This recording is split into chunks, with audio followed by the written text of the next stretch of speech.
Here's a lockpick. It might be handy if you, the master of unlocking, take it with you. Looting through the rubble, leaving cities war-torn, still incurring more scorn. Ragged and I'm forlorn, trying to unlock this. Open with my lockpicks, punching with my second hand every time the clock ticks.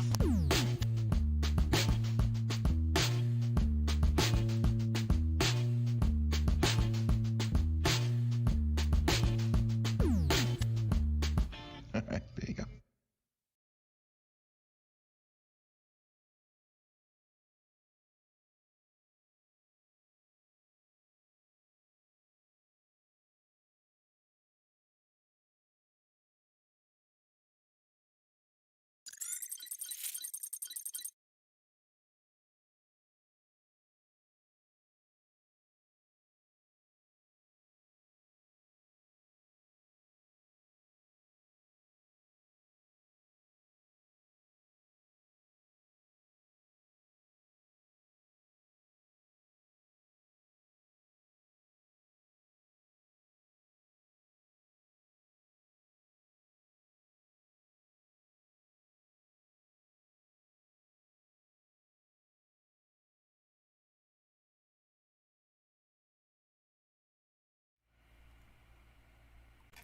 Okay, now it should work now that it's reset. Let me just turn this down a little bit and we should be good to go. Just want to double make sure. So hang on a moment. Okay, now it should work. There we go. Okay, so we have audio working. All right, so hello everyone out there, all the, what do I call you guys, driver pins and key pins out there. This is Sidepocket. I'm one of the two co-founders of DEFCON 201. We are a computer hacker group that takes place in Jersey City, New Jersey.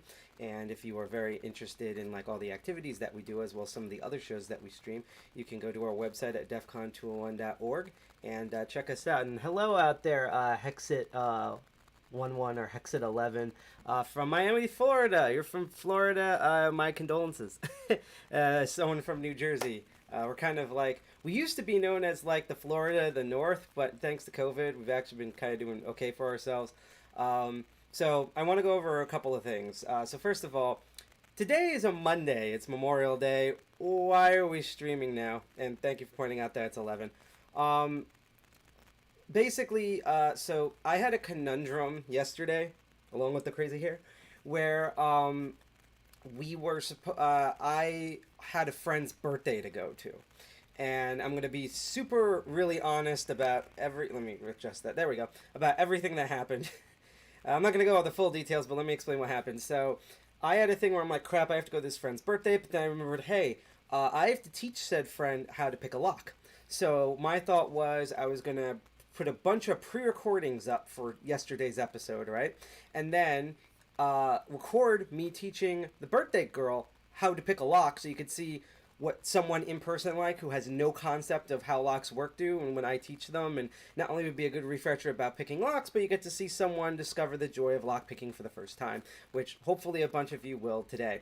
And I'm not going to go into full details, but basically we did that thing that I hate that happens in a lot of hacker stuff where someone, usually not me for some reason, although I have been prone to many mistakes in the past,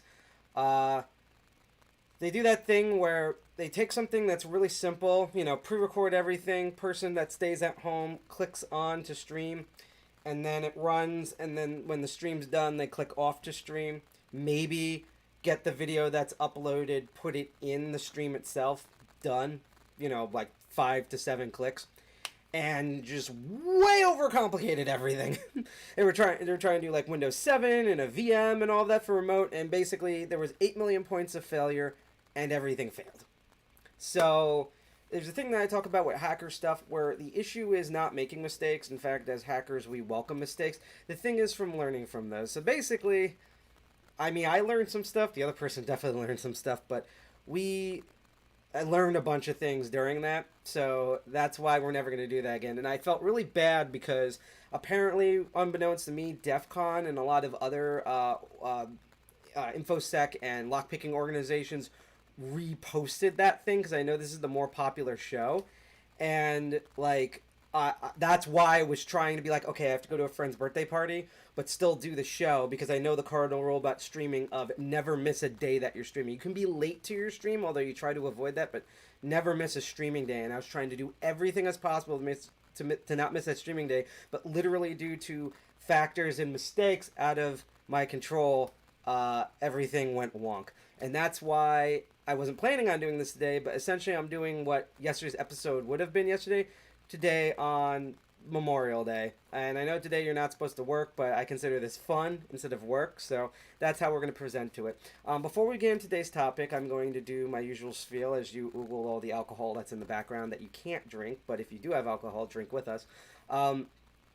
I'm a TOOOL member. I am not what they consider in TOOOL a master. The name Master of Unlocking comes from that I'm a huge fan of a video game series called Resident Evil. I can't wait for Resident Evil 8. With its werewolves and witches and stuff. So I'm just a giant gamer dork. But I'm not ranked as a master in TOOOL, so please don't conflate the TOOOL. And even though this is not a TOOOL endorsed or sponsored stream, this is literally just me as a TOOOL member who happens to help run a DEFCON group I miss teaching lockpicking in the in-person meetings, so that's what I'm doing on the stream. I do subscribe to TOOOL's two main rules, and TOOOL stands for the Open Organization of Lockpickers. That's TOOOL with 3 O's. It's like how shoot is shit with 2 O's. So think of it like that. You're going to see them in a little bit. We're actually going to do a chunk of the stream of just them for that. But I do subscribe to 2 rules that they do because they're very important to any form of lock sport, no matter why you get into it or any part of the spectrum. So 2 things, as usual, before we begin, then we'll get into today's topic. First of all, do not pick locks that you... they're actually going to go over this again, but do not pick locks that you own. Meaning, like, after I'm done teaching this stuff, if you're like, hey, I'm curious, I have some lockpicking tools or some bobby pins, I'm just going to take my gym lock... or, you know, I'm going to try to pick the... I always hate when people are like, oh, I'm going to try picking the lock on the front door. No, don't do that. Nope. For multiple reasons. Not only is this a bunch of legalese, but all this practical stuff as well. Mainly that when you pick a lock, you're irreparably manipulating the lock, which means it's really easy to A, damage the lock, or B, break your tools. Both those are liabilities. If you break your door lock, you have to replace the entire door lock. And even if you don't think you broke it, you have worn it down, so people who do lockpick and do lock sporting stuff will go for your lock. It's going to make it easier to pick each time. So just don't pick locks that you rely on. That's what I meant to say. Do not pick locks that you rely on. And second of all, which was the other rule, see, this is why I wanted to stream yesterday, because I had all my brains together. Do not pick locks that you don't own. So after I show you some of the stuff, if you're wandering around and being like, hey, cool, I saw that cool lockpicking show with the crazy-haired guy. I noticed this lock is on some sort of diner's backyard. I'm going to try my lockpicking. Don't. 1, because you're trespassing on private property, number 1. 2, especially in this political climate, you're guaranteed to get beaten with sticks, and the darker skinned you are, the more they're going to beat you with sticks. Trust me, I have experience. So we don't want you to get in trouble and get other people in trouble. Basically, we don't want everyone to be sad. So those are the 2 rules. Do not pick locks that you rely on, and do not pick locks that you don't own. All the tools, equipment, and locks that you see on this show, I don't use for, like, actually securing anything. They are literally just here to exist for DC 201 members and attendees and TOOOL members to practice on, and people I give to practice on, as well as myself, because I'm always continually learning to practice on and get better at. You dig? Good. So, right before we tilt the camera down, I'm going to quickly go over what today's topic for Master of Unlocking is. We are going to first go over... We're basically doing a redux of an old episode. Now, the first 3 actual episodes where I didn't sound like a chipmunk, I only had one camera. This camera here right now. It's a great camera. The problem is... let's see. Okay. I'm going to use the words on these keys, okay? You see these keys? You might be able to read what's on there, maybe at a distance. But know what happens when I put it really close to the camera? Yeah, you don't know what that says, right? What does that say? Spin the wheel, buy a vowel. Yeah, you can't read it. And that's a big problem because with lock stuff, I'm glad the mic's really sensitive. You'll hear all the manipulation. But the problem is that I couldn't really show you, like, if I took the clear lock, which you're going to see later, and show you the insides, it's very hard to see what's going on in there. It looks like what it looks like when I take my glasses off at a distance because I'm nearsighted. However, I recently got, and it's going to overlay when I click it, a camera that can focus. It's actually my phone. So when I do hold things up close, it should focus. Come on, focus. Focus. Should focus. Hold on. It's getting there. There we go. And you'll actually be able to see up close in all the details.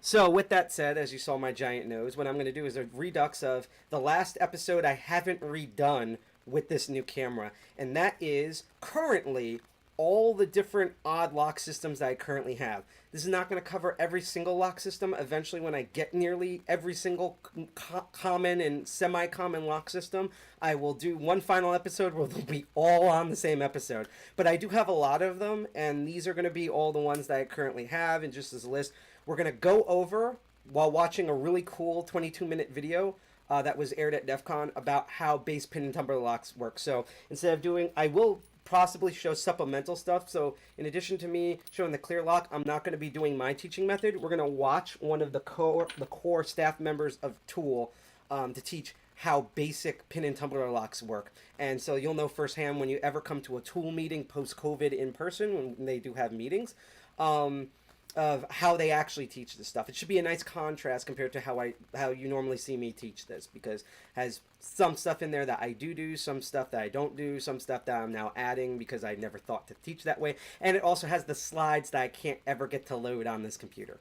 Then after that, I'm going to go into all the different lock type of systems, and I don't know what order we're going to go in, but I'm going to list what we have. I'm going to go over tubular locks. Again, as a quick redux, we had a whole episode on that, but I'm going to redux those again. I'm going to go over wafer locks, Warted Locks, and as best as I can, just detainers, and I'm going to show you maybe one or two other lock systems on the browser that maybe you haven't seen before. So, we're going to do the camera tilt down. Actually, I will do the camera tilt down, but then we're going to move the camera to a different position. So, watch this. Here we go. Tilt down. Extreme close-up. Whoa! Okay, so this is our table today. I get to sit down for a little bit. It's all snazzy. As you can see, I have the hydration squad, which is going to be important. I also want to note that even with the tool video being 22 minutes long, I know some of you guys and gals, and actually I should stop saying that, all you driver pins and key pins out there, I should say key pins and driver pins out there, I know you all normally expect me to go super late in the night, but one, I wasn't supposed to stream today. There's dinner on the table that's currently being frozen, that's slowly getting cooled down, and I'm really hungry. And I have other things to do. But again, I love my audience, so instead of just being like, screw them, they'll wait two or 3 weeks, I decided to still do this stream, even if there's only 2 people watching, which currently I believe there is. And thank you for being in here. So I know you guys are used to me streaming to past midnight, to 11 to midnight, but in this case, this will probably be one of the shortest Master of Unlocking streams I have ever done. So just a note of that. Also, I really like the lurkers that we get in the chat. I like anyone who watches this, whether you're on Twitch, DLive, or YouTube, because I know that you folks, all you key pins and driver pins out there, are absorbing and learning stuff. I also really like comments in the chat. We have the best people who go in the chat, so even if you're new and you just want to type in a simple hi or whatever, or ask me how I'm doing, or why my hair is so crazy, or comment on what's being seen, you have any questions, if I'm speaking too fast, if you can't hear me, please let me know in chat. I love the interaction. If you don't want to interact, that's perfectly fine. I'd rather you know this stuff than to not know this stuff. So that's what we're going to go on. So as an overview again, I have all the lockpicking tools out here of all different types scattered around, and we're going to deal with so many different lock types, it's going to be nuts. Now, normally, I start off with this guy, the Clear Padlock that has the pin and tumbler lock. Pin and tumbler locks are the bread and butter of lockpicking and at the Open Organization of Lockpickers, and also other lockpicking organizations around the world, because they're really common, especially in the United States, because the United States often doesn't have some of the crazy esoteric locks that you see. I'm pretty sure that pin and tumbler locks, and hi Zinkar from Oakland, nice to see you there, thank you for tuning in. If you know how to pick pin and tumbler locks, you will know how to pick essentially Like, I would estimate, depending on where you are, in America alone, 95 to 97% of all locks are basically variants, usually really sad, easy variants of pin and tumbler locks. There are locks out there, and we know them in the past, and we'll continue to know them to actually have good security pin tumbler locks. And what's going to be really neat is by the time that we're done with this, you're going to realize that no matter how crazy the lock design is, they all work on the same physics functions and almost the same flaws as a pin and tumbler lock. It's just because they're not dealing with pins or because of something else. Basically, kind of, when you break down the physics of it, all lock picking is the same. It's just, do you have the right tools and do you know the technique with those tools to get the job done? But enough from me. We're going to do something kind of nuts here. So I'm going to go in. So I warn, if you guys get motion sickness, I apologize because I'm going to move the camera over. Watch this. Where are we? We're in some sort of bad alternate dimension here as it gets stuck on a wire that Cyrusol hasn't put away. So you've probably been more used to this sort of view because I've been using it for Hope and DEFCON lately, and I need to move this thing so there's a kind of a back to it. There we go. Because you're going to see me react to this. Now, this is going to be fun. We're going to, for the first like 22 minutes, we're going to do browser stuff. I also want to note, too, that if you like the content that you see on the show, don't worry, all that stuff you see on the table, we're going to get to that in a moment. But if you do like what you see here, and this week's going to be packed full of content, this Wednesday, N Commander should be back on Hack All N Commander, where he does like these crazy retro hacks, and he's such an amazing cartoon character and has way better, I won't say better hair, but much more manageable hair than I do. And then this Thursday, you have our other co-founder, G.I. Jack, who does Archvile Linux Perspective, where he gets to look at his custom Arch Linux systems, dealing with Linux operating systems, particularly specifically with Arch Linux, and he also likes the game, so he's often playing video games on there, so it's a nice view of, do people on Linux play video games? Yes, they do, and you get to see that on that show. And then this Saturday, we're going to have an episode of Crypto Barons, which is hopefully, if everything goes right, will be like a cool little topic and surprise. And we've already confirmed that this Wednesday at noon, we normally meet the third Friday every month. I can't confirm if we're going to have in-person this time, because we should. And it should be like the best in-person we've had since pre-COVID. But we normally meet third Friday every month. Our meeting's going to be on September 18th. I don't know what times, because again, we have to talk to our venue a bit, because basically indoor dining has opened, so we need to figure that out. But by, around this Wednesday at noon, we'll have all the details for the meeting. I can already tell you right now, the meeting's going to be entirely Apple themed, not eating apples, the fruit, Macintosh, iOS, Apple TV, etc., and like various programs and devices. So that will happen on September 18th. We will be streaming all that content live on here. So if you want to catch up on our third Friday of the month meeting, which will be September 18th, or check out the shows that are happening later this week, mainly Hack All N Commander, Archvile, Linux Perspective, and Crypto Barons, you can click you can hit that bell on YouTube, or click follow, like, share, subscribe on Twitch, DLive, and YouTube. And we've upgraded our stream, so if you do follow us on there, or send lemons on DLive, or subscribe to us on YouTube, we now see all the notifications for all of those, and you will too on the stream, so that'll be really neat. So enough of me blabbing. Let's see how TOOOL, as part of its core organization, teaches lockpicking. So I'm going to do something I don't normally do on this show, and I'm going to shrink myself. I'm going to go into cold water at the beach with no pants and shrink. So that's what we're going to do here. So let's find the video capture. Here we go. And here we go. I'm melting. So I'm going to take that, and I'm going to I'm probably going to redo the streaming background one last time, and thanks for the laugh on that. That's also what women do when they see it shrink. I'm going to put myself over here. I'm probably going to redo this background at one point, even though we're going to keep the same style, and I really like it, but I'm going to be in this opposite way corner over here while we watch this. And now we're gonna turn on the browser. Ta-da! So this is the browser mode, and actually let's temporarily move the logo somewhere where it's going to be bright and cheery. So let's move it back down here. Yay. And let's go. So that is the Open Organizational Lockpickers. Remember how I mentioned them before? Well, this is their website. You can see when I say it's TOOOL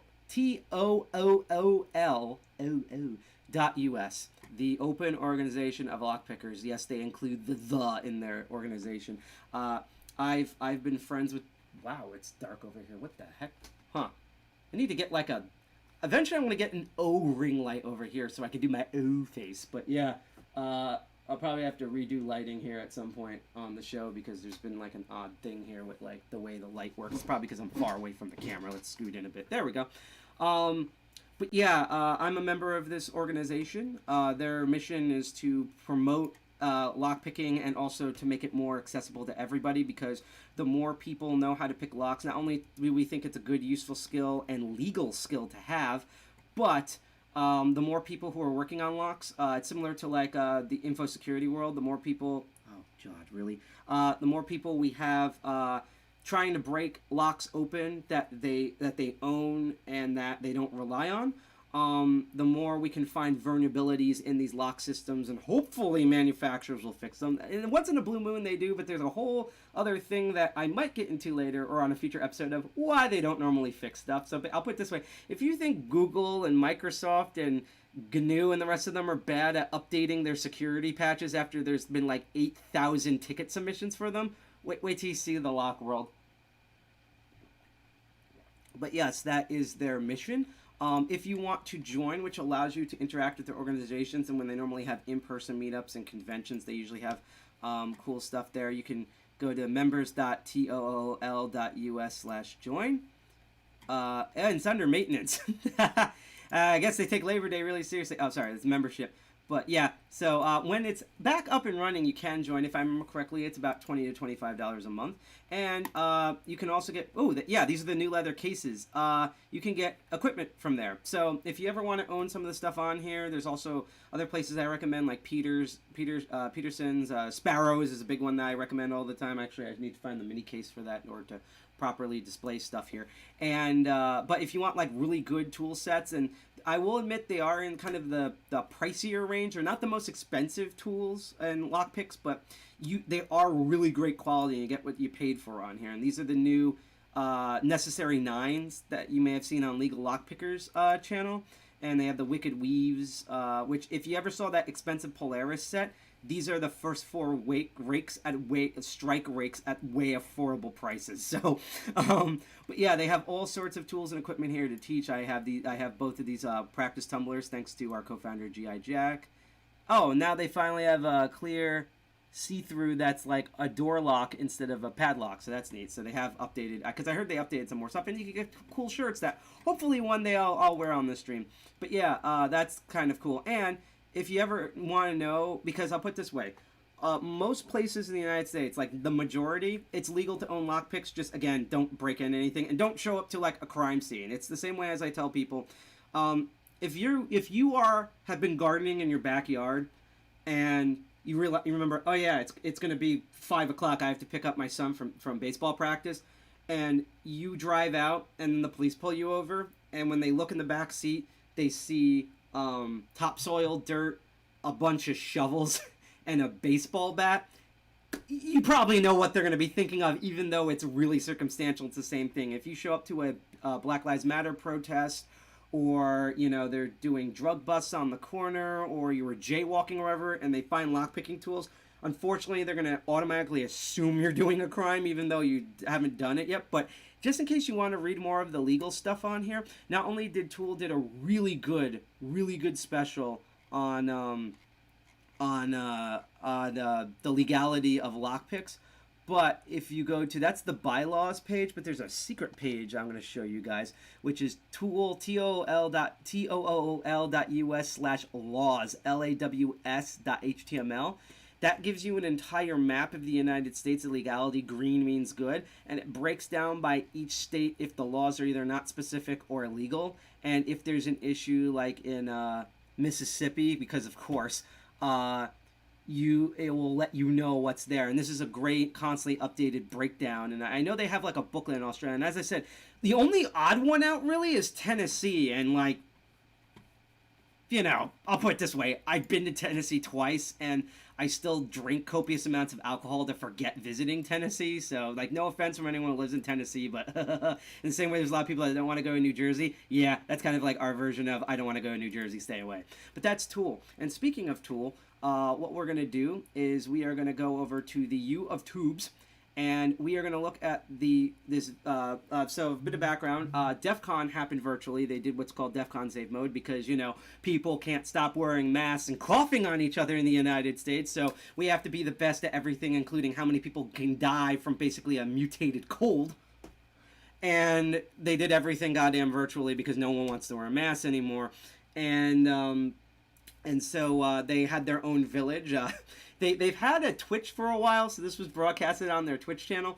But I remember they ran the same problem we did, where DEFCON 2 we were like, oh, we'll just make a YouTube channel like the day before, and then we didn't realize it takes 24 hours for that to register. So they were like, crap, everyone followed to expedite the process, and they did. So now they have a proper YouTube channel. And one of the videos that they kept playing on repeat over and over again is they have a 22-minute guide of standard pin and tumbler lockpicking. Now, I always cover pin and tumbler lockpicking every episode, so you're probably wondering, why am I going to show you this video? Well, two things. One, I'm not supposed to be streaming today, and I'm hungry and tired and I'm lazy, so I thought this would be nice. Two, if you have seen the way I teach lockpicking, again, I like to attend a lot of beginner classes to lockpicking.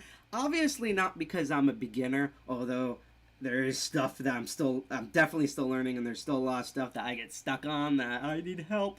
But I like to attend beginner lockpicking stuff and intro to lockpickings from not only Tool but different organizations, because it's really fascinating how everyone can teach the same subject really differently. You've probably, for example, if you've taken any programming classes or like red teaming or blue teaming classes, you often find that, like, if they're even just like, hey, we're going to teach you how to use Ghidra, or hey, we're going to teach you how to use OSEN, that depending on the teacher, the organization, and like what they ate for breakfast that morning, the teaching types are just so wide and varied. Now, in Tool, which is one of the reasons why I'm a member, this is one of the few things I can have hubris about and be proud of. I am known as one of the really good teachers in terms of teaching new people how to lockpick. Although I do want to shout out, a huge chunk of inspiration for me is Lock Noob, and while Lock Noob gets a lot of attention, I honestly think he should get more attention than he already has. He just started an Instagram, so if you type in Lock Noob, that's spell noob, N-O-O-B. He's British. Just thought I'd throw that out there. Really cool guy. Has great videos about all like condensed, like to the point videos of how to teach lockpicking. But that's not what we're gonna watch. Since I keep spouting about the Open Organization Lockpickers, let's watch with their official slides that I'm never able to run on my machine because their slides never work, on how they, from one of the core board members, teach this. So we're going to watch this, and I might comment on it bits and pieces. And by the way, again, the reason why I'm going to teach you pin tumbler lock again, because even if you know this, let's say, yeah, I know how to pick padlocks, I pick door locks, but when I get into other locks such as these or these, once you understand pin tumbler locks, it's way easier to teach all the other lock types, especially things like tubular locks, which for some reason think are way more complicated than they actually are. So without dilly-dallying anymore, I'm going to put on the headphones, and we're going to watch this video. So let me just go quickly back into OBS, and I'm also going to comment on chat here. We're going to switch the audio. I'm going to turn my mic off, and let's see how the Open Organization Lockpickers teaches standard pin tumbler locks. Enjoy.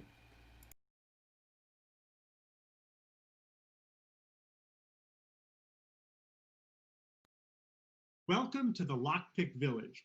We are the Open Organization of Lockpickers, an international nonprofit organization dedicated to teaching hobbyist lockpicking, sometimes called lock sport.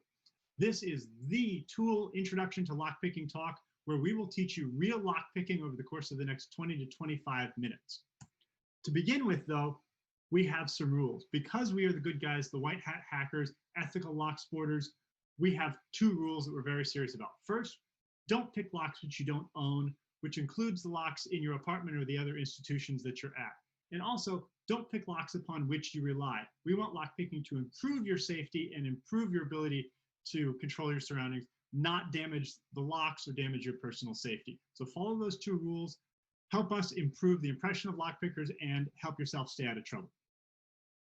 The type of lock picking we're talking about today is pin tumbler lock picking, and it has two tools involved. Not one, not three or more. It's two hands with two different tools doing two different tasks inside the lock. In Hollywood, you'll see them stick any old thing, a piece of chewing gum, a pen inside the lock. That's what she said. It just falls open. In the real world, though, picking this type of lock takes two different tools with two different tasks. I show you this slide here so that you can see it at least once right before we talk about how it's actually done.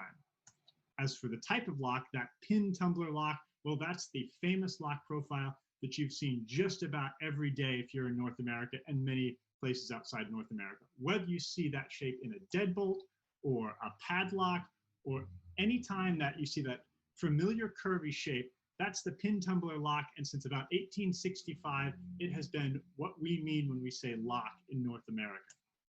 You're used to seeing it from the outside. What you're probably less used to seeing is the inside. Let's go past that front face and look behind it. Here's your X-ray view Turned it 360 degrees and some vocabulary terms. There's a lot of terms here. The one I want you to focus on is that one right in the middle, that blue pin, which we call the driver pin.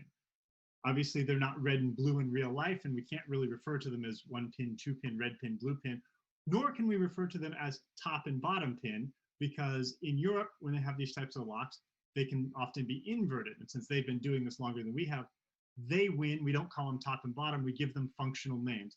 And the driver pin's job is to push down on that key pin. The key pin holds the driver pin up, and the spring makes sure that gravity doesn't affect the other what happens reason with those pins. why we don't call them If you that wanna is think about because it, the on Pride driver pin in New York City, is that the means lock, completely because different it's things. the piece that's half in and half out of that plug, that yellow plug that turns. If the driver pin sits right there, then the lock stays locked, and the spring and the key pin are just there to make sure that unless and until the proper key is entered, that driver pin is in the way. We talk about the driver pin being in the way. What we mean is it's at this dotted line called the shear line. The shear line isn't a part of a lock, it's a place, or it's really an absence of thing, which is the separation between, again, the plug that turns and the housing that doesn't. As long as there's something at that shear line, usually the driver pin, the lock is locked, won't turn, and won't open. Here's what it looks like when you try to turn the lock with the driver pin still in place. It wobbles a little bit, but it doesn't open. Think of that driver pin as saying, no, no, still no, try again, I'm locked. The way to change that is with a key. All the key's job is to displace, fill up that space so that the key pin rises up, which in turn pushes the driver pin up. And as soon as the driver pin is past that shear line and there is nothing at the shear line, i.e.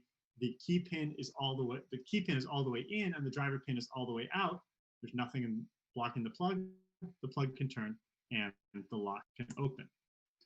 If you take multiple driver pins, multiple key pins, and multiple springs, and you all put those in a lock body, you have a real, honest to goodness, bought it at the hardware store lock. This is the lock at rest. A few things you'll notice about it. First, the driver pins are all in line at the shear line, and they're all identical. Also, the springs are all identical up here. Even though they look like they're different sizes, they're just doing what springs do in filling up space. The key pins are where the difference comes in. Key pins, some are short, some are tall. That's where the variation lock to lock comes from. And by definition, the key for that lock is the reciprocal of each of those key pins. Notice that the pins don't fall all the way down to the bottom of the lock because there's a hole, the hole that each pin is drilled into is just the right size to make sure that even though this area down here looks like it's just empty space, it's actually a little notch so that the pins don't fall all the way down to the bottom and that there's room for the key. Now, if you have the right key for the lock, it slides in, you'll watch the driver pins go up and down, the key pins go up and down, and when it's finished, there's a nice clear shear line. You pull the key back out, everything returns to its resting state, and the lock is locked again. One more time, the springs give way, and then they push everything back down to its resting state, to its new resting state with a clear shear line. If you have a key that is almost right, you have a lock that is almost locked. In this case, this key is right in the first position, third, fourth, and fifth position, but the second position, it doesn't lift the key pin quite high enough, which means the driver pin isn't lifted quite high enough, and there is still one driver pin at the shear line. This lock is almost open, but almost is not good enough. It's still locked. You can have the alternate problem, where now we have a key that is cut a little too high in that second position, which means to push that key pin up above the shear line. Key pins are just as happy as driver pins to block the shear line and prevent that lock from opening. But of course, where we're going, we don't need keys. So if you came here just to learn about keys, then you can go, you know everything there is to know about pin tumbler keys. If you want to learn about lock picking, then kick your brain into overdrive, because this is the complicated part here. In a perfect world, lock picking would not be possible. Now, that wouldn't be a perfect world for all of us that love teaching lock picking and love doing lock picking. But when I say a perfect world, I mean mathematically perfect, where things roll off the production line exactly the way they were designed. Here is a schematic view of a lock. We've taken that plug and we've taken all the springs, key pins, and driver pins out of it, and we're just looking at the holes that they go into. You'll notice that those holes are perfectly in line, which means when you try to give that plug a turn after you filled it with springs, driver pins, and key pins, each one of those driver pins that is right on the shear line, every single one of them says together and in unison, no, stop, go no further, the right key isn't in here, this lock will remain locked. And they agree on that. And that would be great if such a lock existed, because it would be unpickable. Reason being, the only way to open the lock would be to lift each and every one to the right height at the right time. And if you can do that, then you have what's called a key. In the real world, however, no lock is perfect. So what you see here is the downsides of mass production.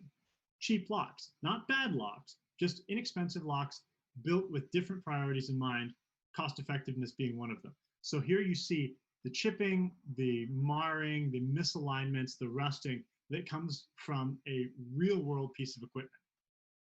As a result, if you put key pins into it, then you'll see that they don't all align.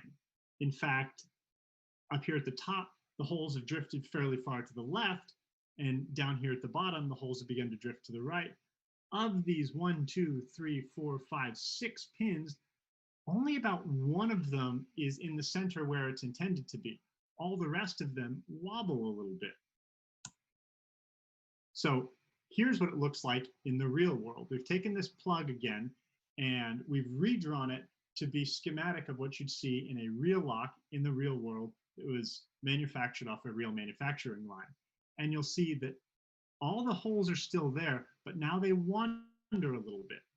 We put this dotted line here to make it a little bit more obvious, and you can see that the 1, 2, 3, 4th pin here is the most out of line. If they are not perfectly in line, then by definition, one of them has to be the most out of line.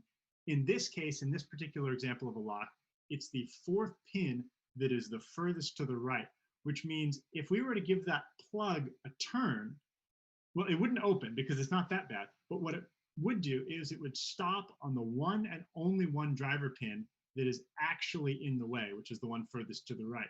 So you can think of it as 5 pins, but now instead of agreeing whether the lock should stay closed, 4 of them are silent. They don't even notice the plug is being turned. One and only one of them is saying, stop, go no further. In other words, you've paid for 5 pins worth of security, and you're only getting this 1 pin worth of security right now because of manufacturing tolerances in the lock. So it stands to reason that if this is the one and only one pin that is blocking your progress, if you could reach inside the lock with some sort of lock pick and lift up on that key pin, it would lift up on the driver pin. And if you manage to get that driver pin above the shear line, then nothing would be stopping the lock from turning, and it would turn. How far would it turn? Not a lot, just until it stopped at the next pin that was in the way. On this diagram, it might be the first one. You have to figure that out for yourself, lock by lock, pin by pin. Remember, These are not intentional. These are manufacturing defects or manufacturing tolerances, but that's the nature of hacking. Given an inch or given a fraction of a millimeter, we will take a mile. This allows us to pick each pin individually using only one lockpick.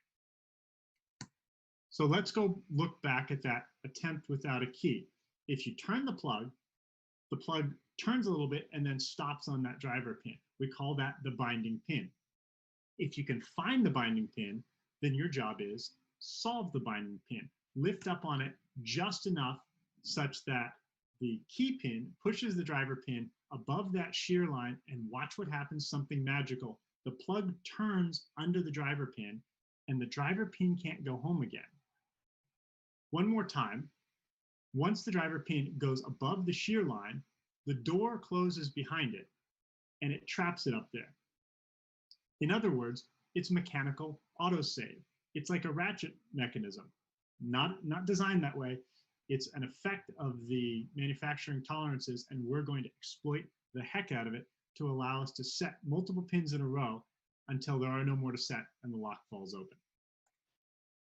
Here's what it looks like in practice. We're first going to tension the lock. If there's no tension, then you're not picking the lock. You're just lifting up pins and they'll fall right back down. You need to tension the lock to create that bind in the first place.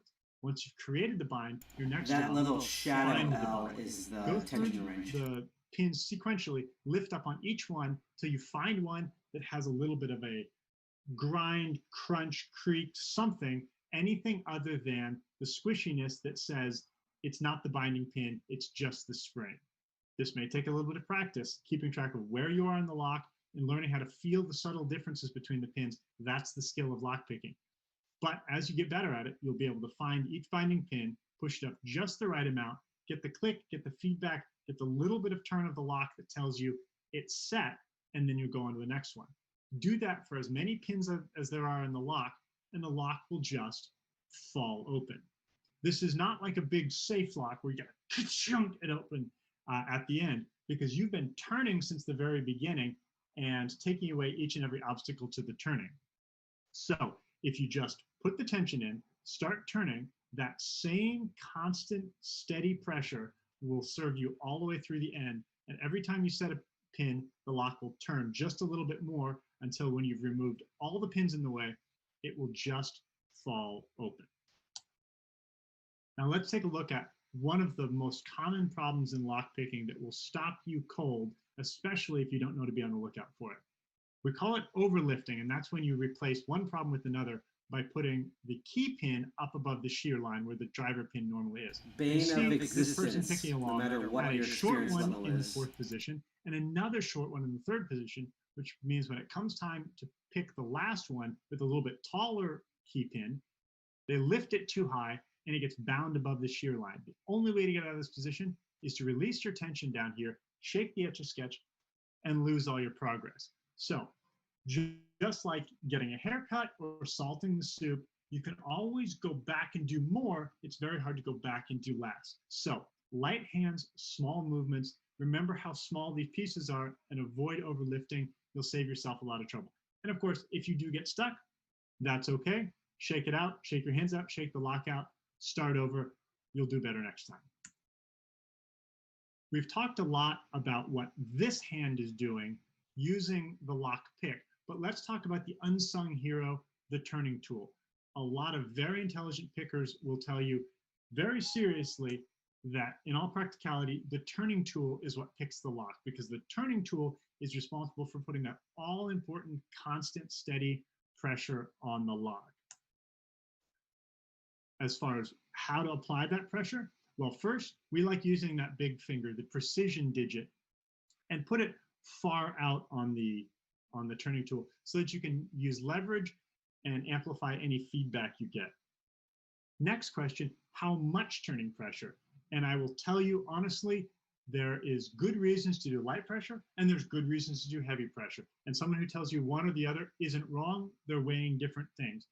We at the Lockpick Village tend to tell novice lockpickers, start off with light pressure. That has a lot more to do with not damaging the locks or the equipment than it does with being the most effective way to pick locks. A lot of very good lockpickers tend to use quite heavy tension, but very carefully modulated heavy tension. They use the right amount of tension to get the feedback from the lock. So experiment with the tension levels, but most importantly, don't put on more than you can confidently, comfortably, and safely use. As for the type of picks, you'll probably have a lot of picks in your kit. We call this one the hook. We call this one the half diamond because apparently triangle is too hard to say. This is sometimes called a rake, a snake rake. There's lots of varieties of cool little wiggly ones. When you're just starting off, we recommend starting with these two, either the half diamond or the hook, because they tend to promote the best practice and give you the most accuracy in picking one pin at a time.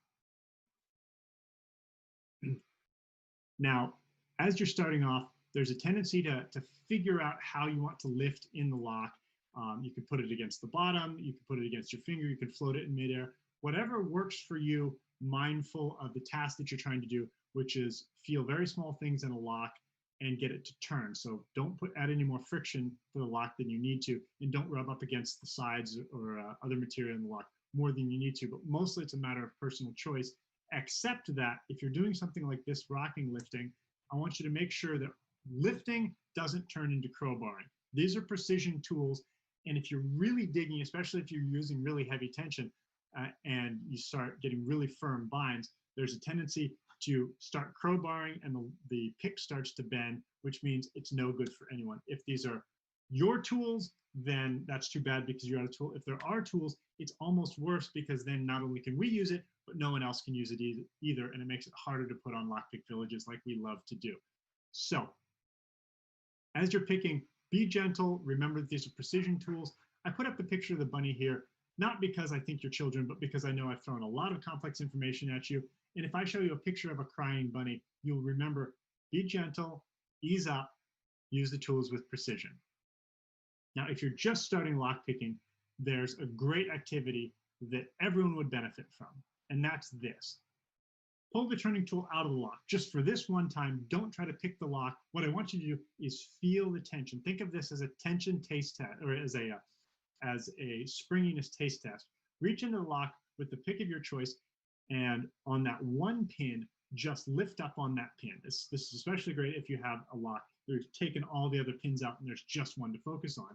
But you can do it with other locks too with a little bit of cleverness.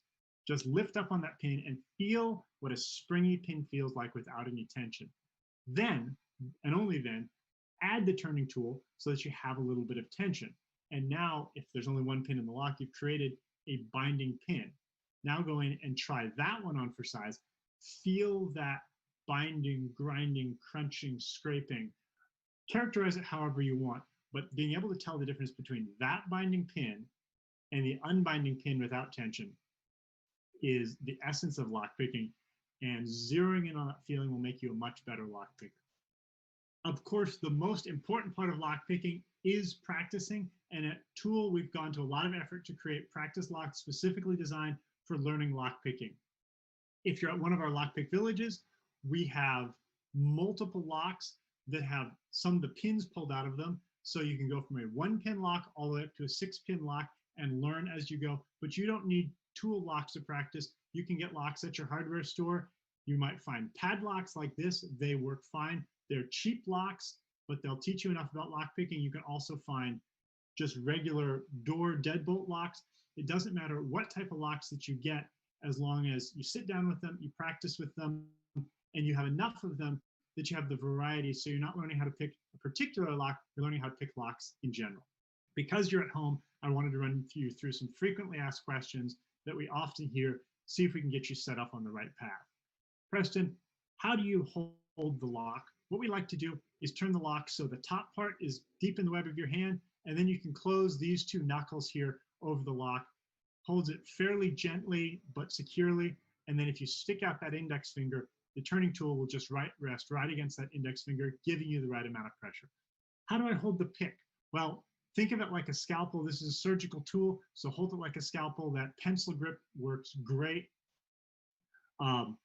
This one doesn't work so good because you've got a little bit too much grip, and people tend to start digging too hard. And then, of course, holding it like a shiv is right out. That's dangerous and weird.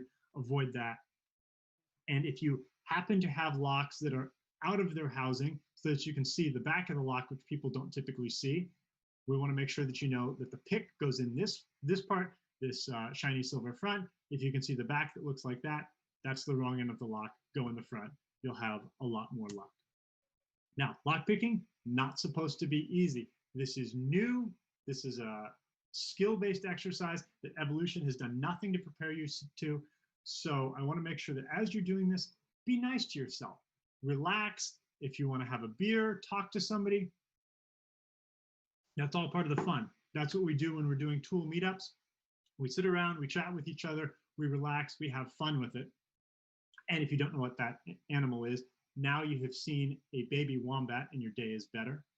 And then traditionally in lock sport, no matter what the lock is, whether it's a practice lock or it's a project lock that you've been working on for weeks, when you get it open, say open. Own it, celebrate it. All locks you open are worth celebrating, and we want you to have fun with it. Lastly, if this sounds like fun to you, we are a membership organization. We have members all over the United States, Canada, UK, Australia, and many other countries. We would love you to join, be a part of the organization from your home or in person as soon as we can. So go check out members.tool.us. And of course, if you can't wait to get lockpicking, you want to get your hands on lockpicking gear as soon as you can, then tool.us/equipment has exactly the gear that we like to train people on, and we'd love you to get started on it too. So happy lockpicking, practice, be gentle, celebrate your wins, and we'll see you at the next Lockpick Village.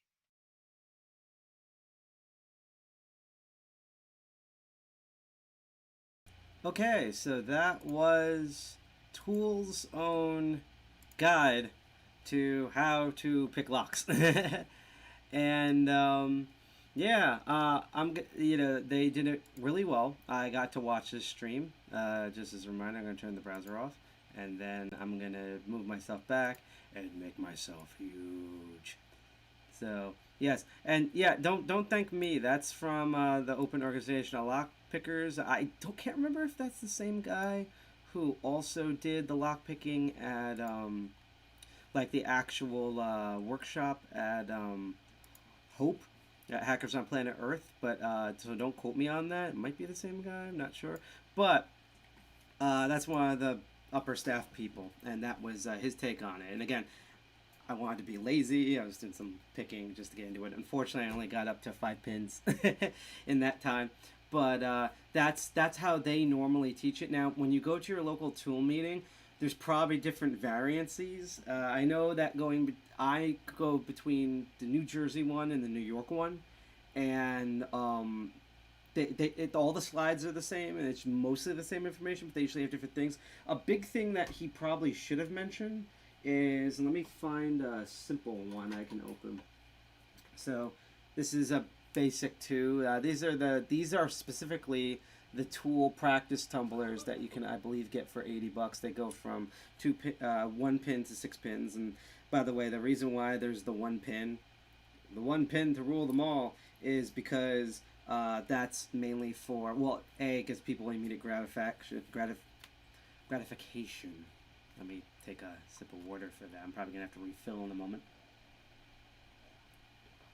Instant gratification I let them practice on the 1 pin one so they can get the feel for like doing the pick, the tension wrench, and all the mechanics at the same time. Once they do that, then I put them on the second one so they now know what to look for. But it's also for us to, as teachers, to use the demo. It's the same thing. Like, I will never recommend you, unless you're extremely visual, to pick the Clear Padlock, because it's mostly plastic, and these are also designed to be like literally like even crappier than master locks, basic master locks, I should say, because of the plasticine feel and how crappy they make these on purpose. You'll get the wrong feelings, sensations, and stuff to learn how to pick locks. This is for me to visually show people how they work as a teacher. So sometimes if you see something and people are like, oh, so you have to start off with 2 pins, or you should never have a clear lock, those are there for the instructors, not for the students. And I should not wear a black shirt in the future. Anyhow, I'm going to take a 2-pin one. I just want to show you this, and then I'm going to move the camera back over, and we're going to go to all the equipment on here. Although, I'm actually going to, for a minute or two, take a water break, so I'm going to play some music for you people to chill to. And I'm actually going to set that up while I'm talking about it, and we will go with that. So that's set up. So another thing, so if you ever have these practice tumblers where it's, as I said, it's not in the casing, this is what's actually, like, if you could take the core of this clear one out, that's what this is. All locks, essentially, especially pin tumbler locks, they all look like this. That's why they're known as the core. And let's say you open one of these, I'm going to sneeze. COVID for everybody. No, and you know, you take your tool here, and this is a 2-pin, so it should open near instantaneously. Now watch it. There we go. Okay. You see how, see that? That's 90 degrees. That's as far as you should go. When you say open, let me just make sure I'm turning this right. Yeah. When you say open, just move it like that. Like, and there we go. Just move it like that. Don't go past turning it 90 degrees, because if you turn the thing upside down, or go a complete circle, all the pins and start getting realigned, and it taxes the springs, so eventually you'll break these things. And multiple times at Tool we've had these broken because people do that, and then we either have to take this apart and repair it using, I believe, the Schlage type, because this is the same, yeah, I think it's Schlage spring holder system, or we have to make more of these, and that costs money and time. So just know, if you ever get any practice locks, don't rotate the core more than 90 degrees. Rotate like 25 to 90 degrees, and then put it back to normal to all the pins drop and reset. Done. So we got that. Cool. So now I'm gonna also don't wanna bang the lever. Yes. Again, we're trying not to wear the instruction out. So here's what we're gonna do. So the first thing I'm gonna do is I'm gonna move the camera back over. Where am I? I'm tumbling through an alternative dimension and got caught on that cord again. Now I'm gonna throw out zero cell when we're done. So I'm gonna move this back over. So this is the view you guys typically are used to. And we're gonna go through this, but what I'm gonna do in the meantime is, unfortunately, I am low on water, so I'm going to rehydration squad. So only gonna take a couple more minutes. We're gonna probably end between 10 to 10:30. Again, I told you guys, and I told you, key pins and driver pins, that this is going to probably be one of the shortest episodes we've ever done.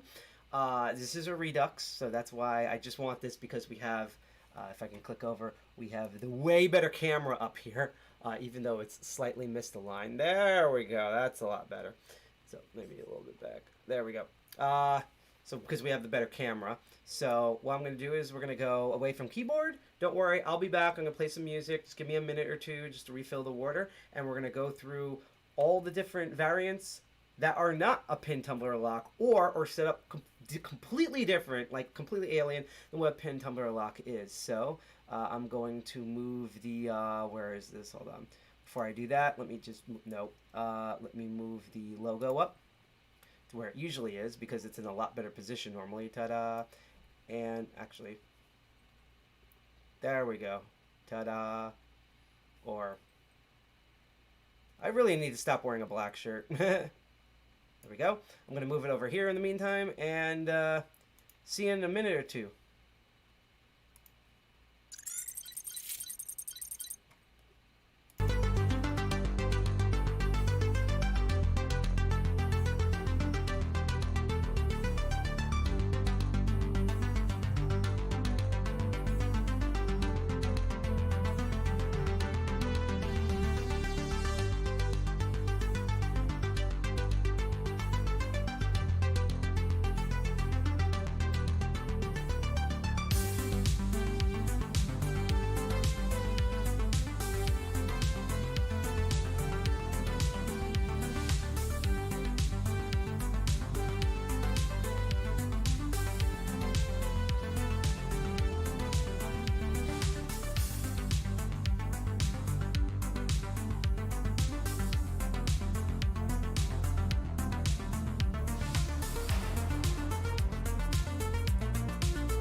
Hello, we are back here. Welcome back to Master of Unlocking.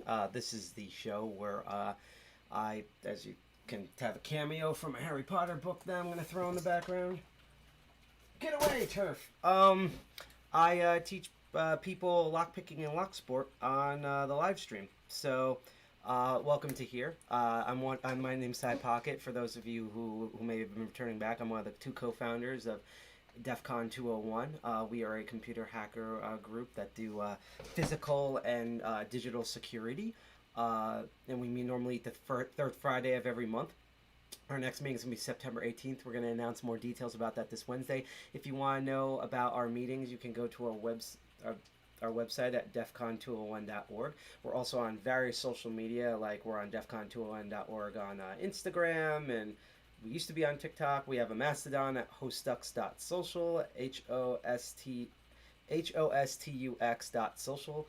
We do have an Onion that I'm not going to spell out, and you can find us on Twitter at DEFCON201NJ, or just type in pound or hashtag DEFCON201 or DC201, and you should be able to find us there.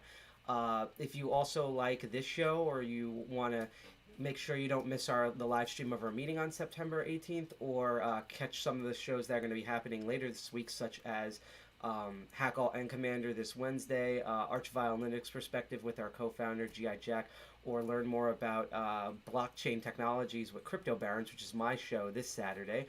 You can hit that bell, follow, like, or share, subscribe function on Twitch, DLive, or YouTube.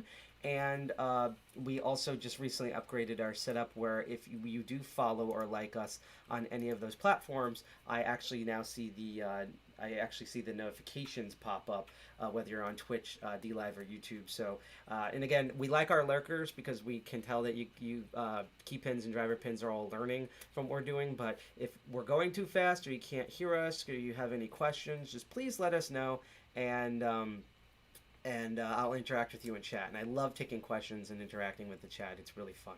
So for those before the break, what we did was we looked at the DEFCON Safe Mode, which was a convention that happened back in August. I can't believe it's September already. Echo Party's coming up. I'm going to ask our co-founder about attending that, because we've always wanted to attend that, and that's normally in another country, and it's really cool. Plus Spanish, why not? Let's drink for South and Central America, because we're worse than Venezuela right now.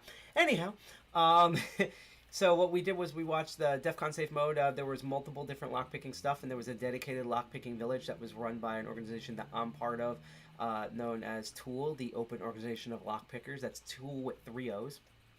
And speaking of which, I'm going to set something up while I talk here.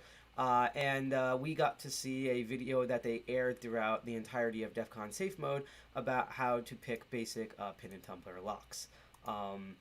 It was really insightful, and I think the instructor, who's one of the core TOOL members, and I'm not saying that because I'm a TOOL member, I'm saying that, hold on a second. I'm saying that because honestly, I think they did a really good job with their video. There may be one or two things that I wish that could be added in, but it was really, really cool to see. And again, I have my own teaching methods, but a lot of the information is the exact same information. Why can't I not find this? Is the exact same really? You're not going to type in? Come on.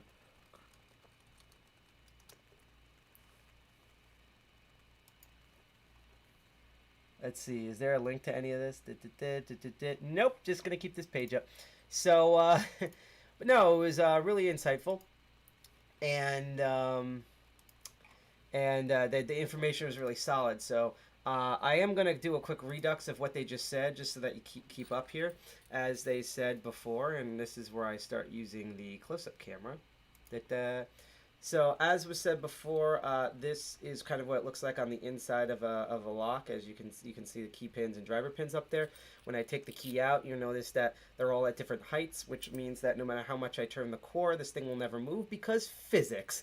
And when I put the key in, which is the correct key with the correct binning inside the lock, you will see that as I put it in, all of those I'm trying to get it centered correct. There we go. All those uneven pins are now all even, which means all the driver pins are at the top of the shear line, all the key pins are at the bottom of the shear line, which creates a space gap. So when I turn the key, it does the actuator, and in this case, because it's a padlock, the shackle opens. The reason why I always have to go over pin and tumbler locks is because the physics behind this pretty much is the same physics of all the other lock variants. And I don't have, again, every single one of them here. When I do, I will do an episode where I will be like, here's every base type of lock format known to man, except for some really esoteric ones that I'm not even going to go into, because there's literally a snowball's chance in hell that unless you are like a master thief person, or you like are a locksmith contracted by like the White House under supervision of the Secret Service, that you're ever going to deal with. But I will go over that again. But I do have most of them here, and we're going to look at 2 online that I don't, that I'm currently trying to achieve. And just so you show what I mean is that this is a basic lock. You probably have seen these everywhere. You can get them in any hardware store. Tough under fire. This is a master lock number 3. That's because it says the number 3 on it. And I'm going to do the base thing where I'm going to put the tension wrench, turning tool, whatever you want to call it. It's the bottom of the keyway tensioning tool at the bottom. I'm going to take your standard pick, and what you always do with a lock is you comfortably tension the lock, which is going to seize up all the mechanics in here, which will let you find which pins or which things to manipulate that are binding. And I'm going to go in and move every single one of those, and provided this one's not camera shy,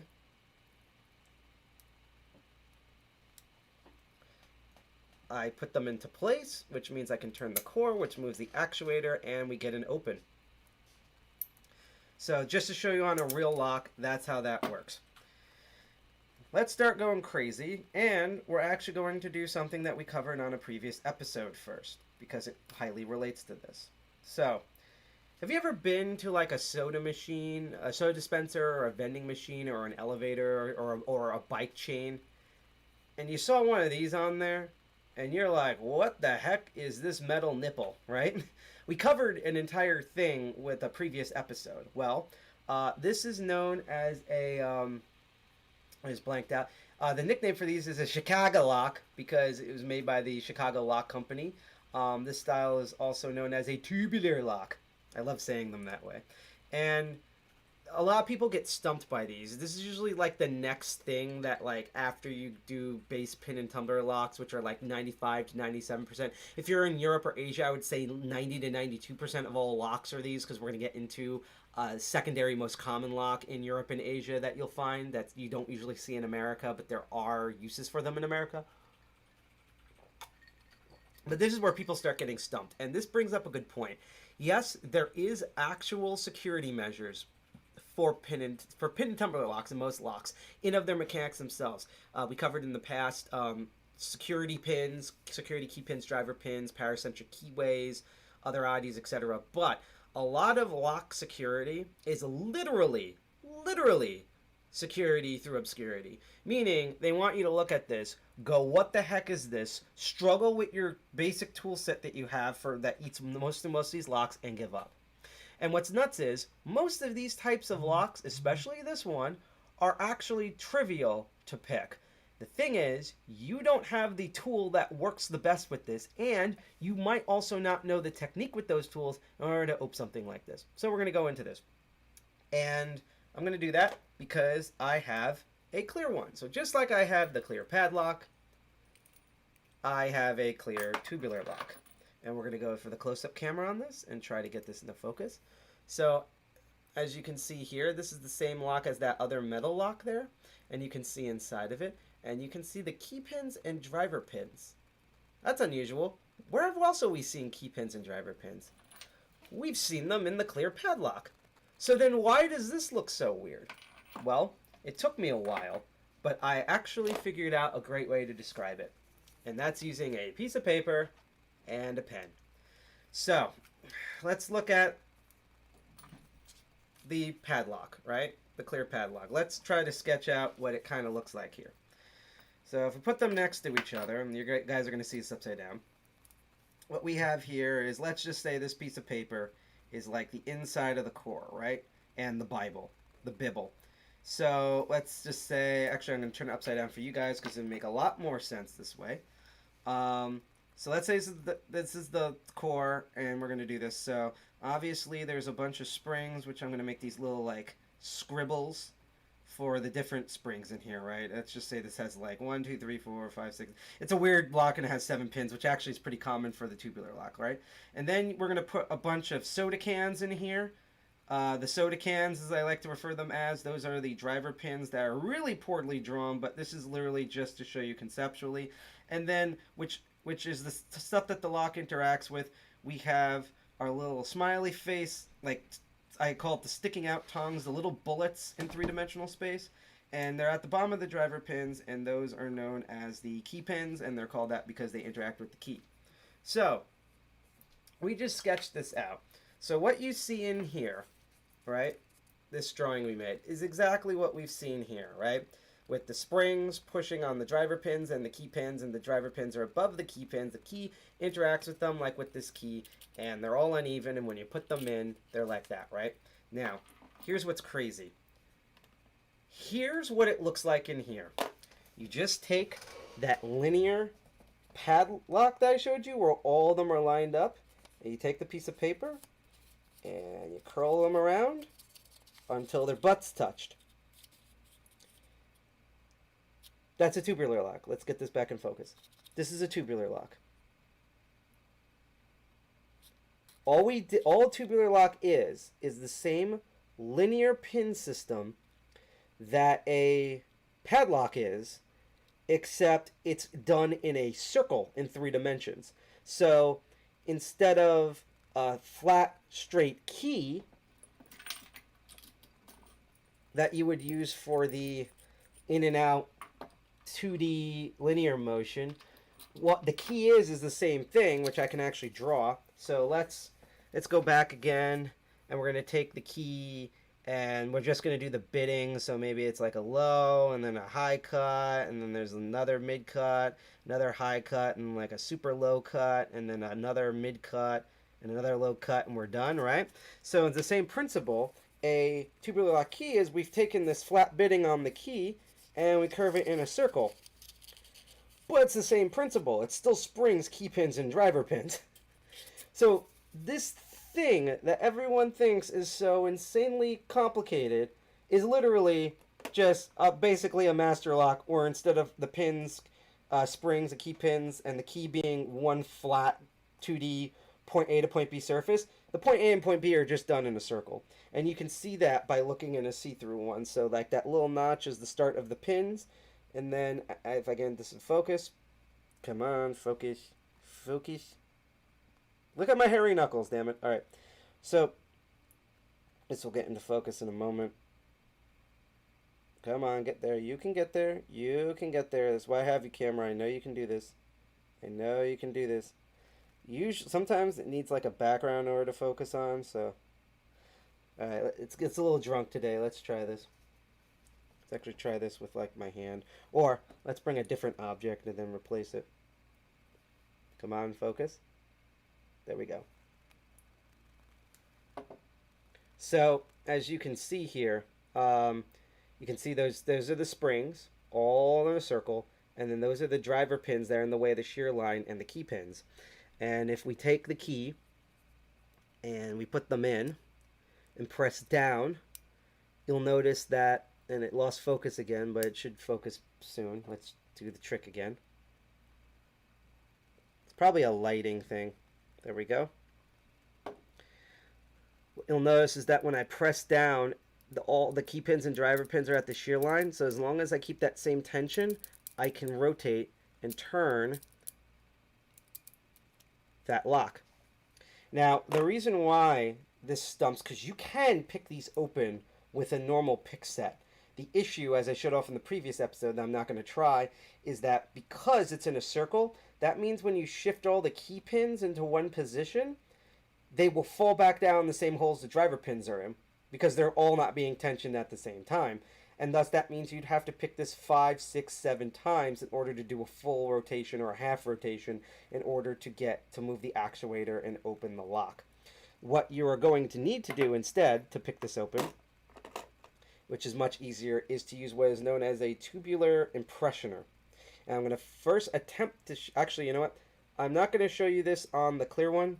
I'm going to show you this on the practice one, which again, I want to shout out to my mentor, Night Owl from Tool. Thank you so much. He's also one of the board people now for sending me and building this practice tumbler. Because the other problem with tubular locks is that you either get tubular locks where all you need to do is one pin they open, or they're so full of security features that you'll never get them open. So these are designed to actually, these are like mid-range security. They're designed to practice on.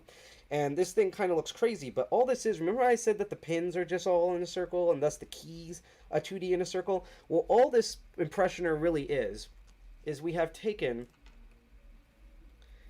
the pick and we've made them in a circle. So you see these little guys here, and I'm going to see if I can focus on here. It's focus. Focus.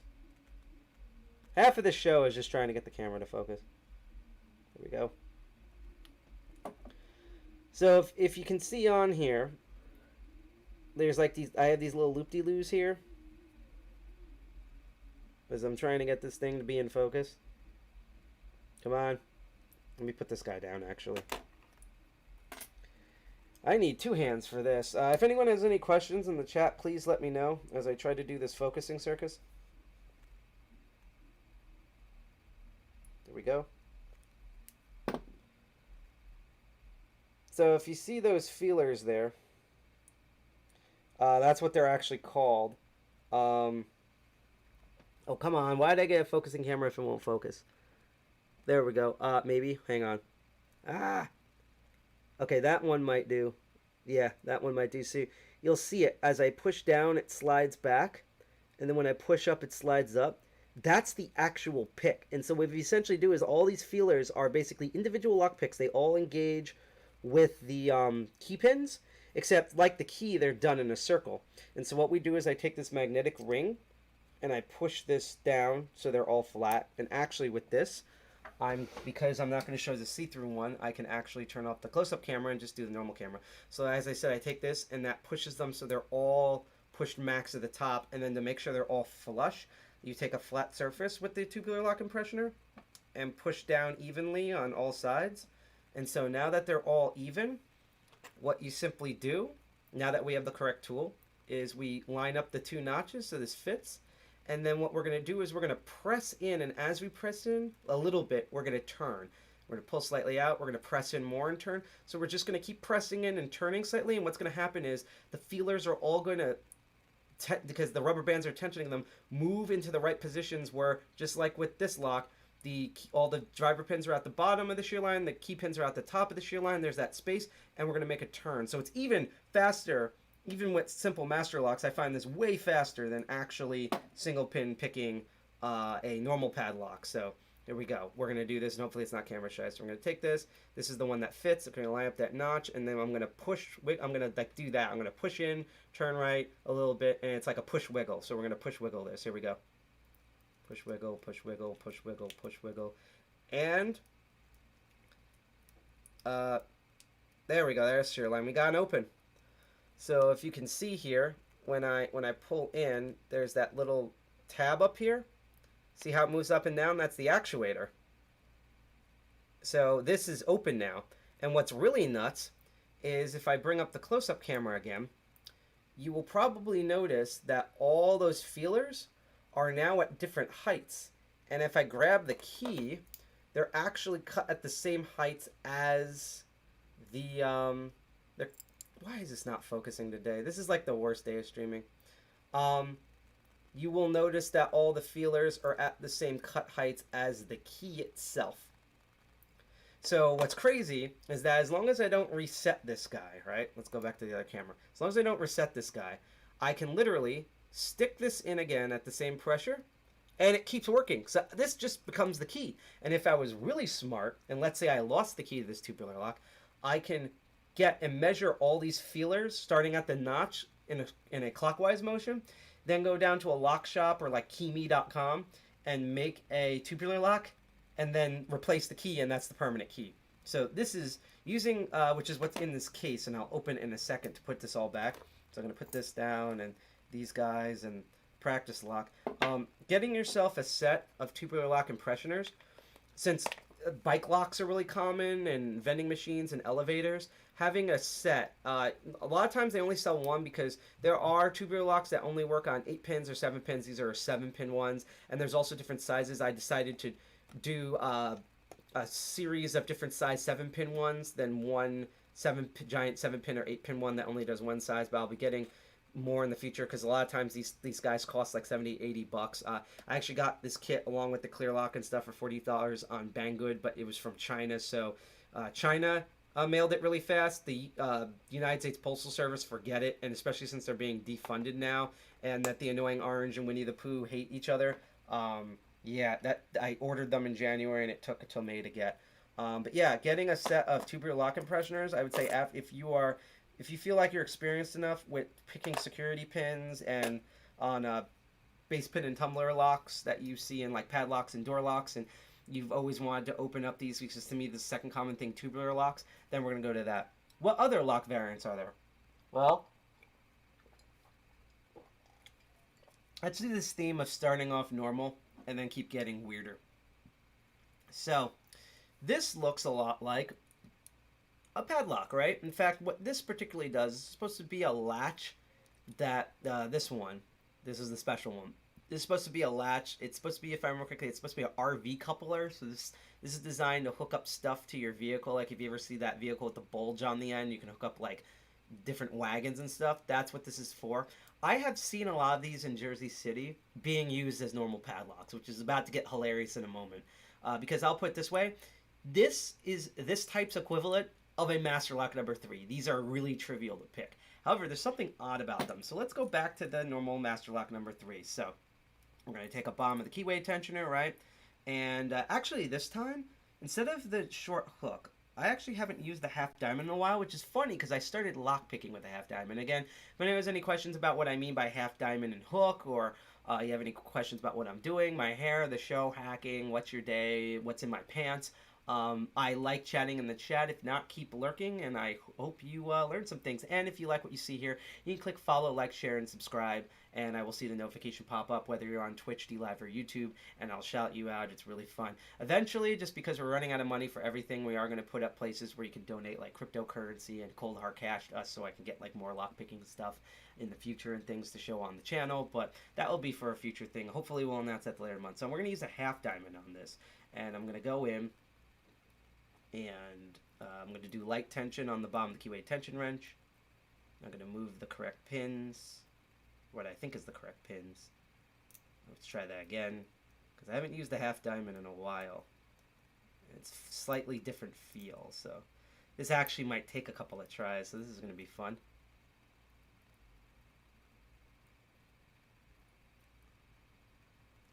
Can't tell if I'm not doing enough tension or not enough tension, so here we go. Do normal tension and a little bit more.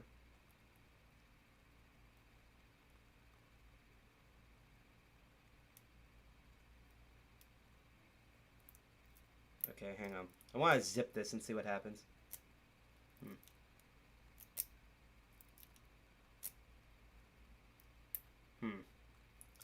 I need to practice more on the half diamond. Oh, that I think I need to do the other one now. Oh, there we go. Oh, nope, damn it. False set.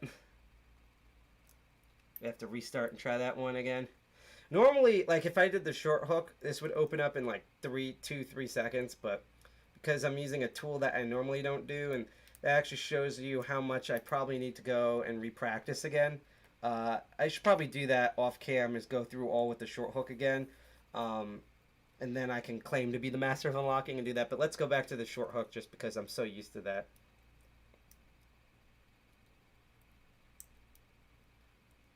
So, show you how easy it is.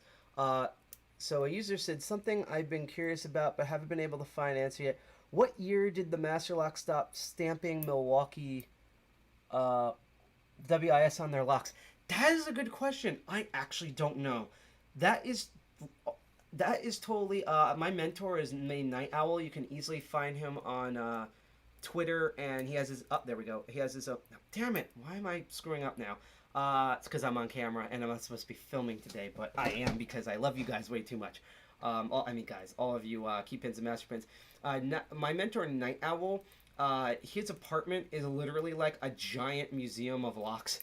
He used to live in uptown Manhattan, in like a literal like ancient Faraday cage, because that's how old his building is.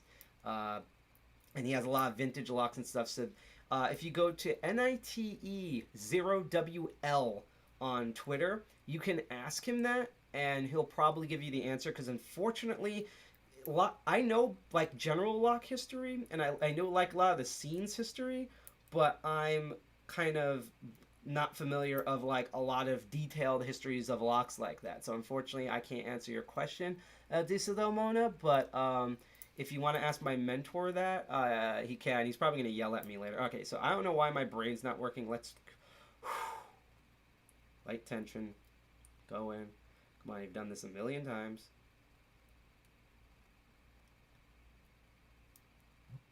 I'm probably accidentally over-tensioning. Let me use a longer tension, and then you'll see what I mean by this. And I trust me, this is normally a super easy lock to pick. I'm just being a ninny right now.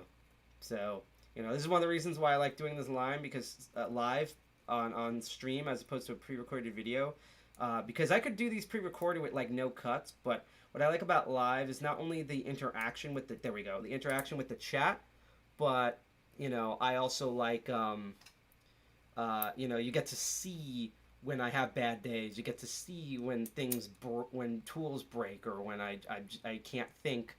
And stuff like that. So this shows that even someone who has been doing this for over 3 years, like I am, I have my bad days. I make really common mistakes as well. So yeah, let's try it again. So the thing about these locks, master locks in particular, the master lock number 3s, and while I don't have them here, there's also the master lock 120 to 140 series, is that they have 4 pins in them, but it's usually the two of them. A lot of times it's the 2 back ones and the 2 front ones are the only ones that are misaligned. So in this case, I know it's the 2 back ones. So I go in there and I move that first back one up to the shear line, and then I move that second one to the shear line, if it will cooperate with me.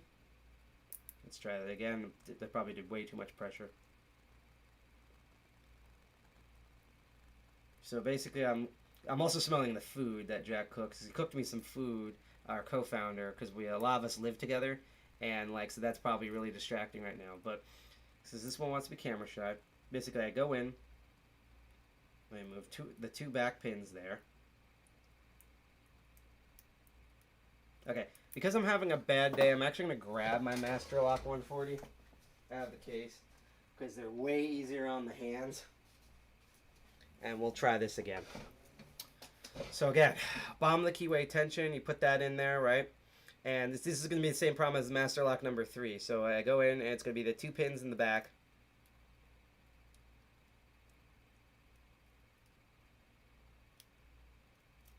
Okay, that was weird. All right, let's try that again.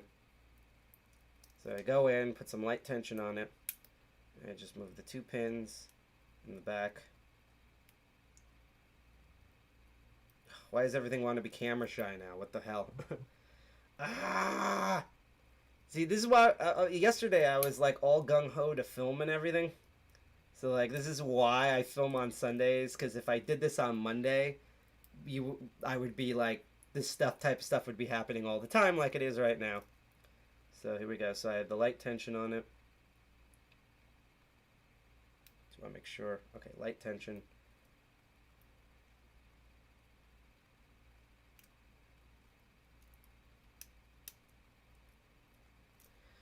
Oh boy, we're gonna be here for. I swear that these are really easy locks. My brain's literally being a ninny right now. And actually, let me go back to the shorter one, because I'm probably doing too much travel distance on this guy now. So yeah, here we go. Light tension. Back of the keyway. Everyone at Tool's probably laughing at me right now. Like, can't pick the most basic locks because, and honestly, they probably shouldn't be. They're probably not laughing because, you know, there'll be tool meetings and we will legit have days like this where just nothing works or something breaks. I'm actually going to switch it out with a different, same type, but different one. This is probably me being hungry and my hands being worn out and stuff, and why I shouldn't be streaming right now. So we're going to probably stream until like 10:40 at max. This won't take much longer. I just wanted to show you this as a demo. So we're going to go in, move the 2 pins in the back. I also wouldn't be surprised if I'm accidentally oversetting pins because I can't concentrate.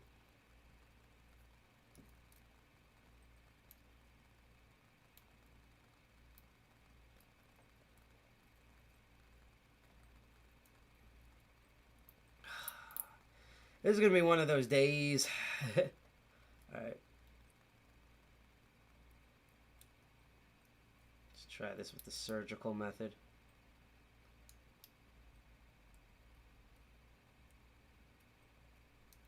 Alright. I'm going to do what I normally don't do and do the clear padlock because I'm literally having that type of day today. So, just pretend that this one has 4 pins instead of 6 pins in it. And I'm going to go in. And I'm going to move all the pins that are binding, although it still has the same problem as the other 2 locks where it's just the 2 pins and it gets an open. So just want to get that out of the way because I'm having that type of night, and I'm definitely going to have a talk with someone about not screwing up my streaming schedule. So here's the thing about this guy. So if you look at a normal padlock like this, you'll notice that it has the usual, like, let's actually get the close-up cam here. Normal padlock like this Master Lock number 3 just has this generic padlock hole. Once this focuses, hopefully. Come on, focus. Can we do that again? Focus. Is it nothing going to work tonight? Focus. There we go.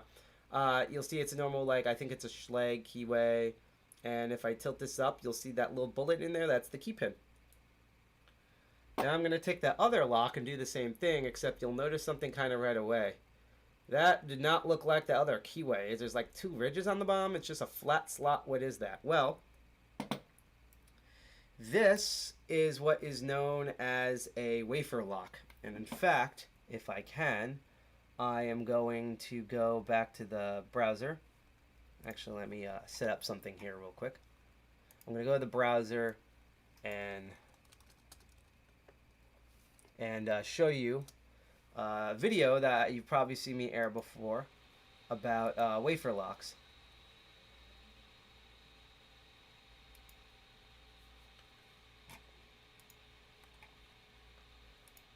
So when we get back to the browser, so that's kind of a wafer lock. So if we took the core out, you'll notice that there's all these slots at the top instead of a Bible, right? And if we were to peel that away, you would see the wafers.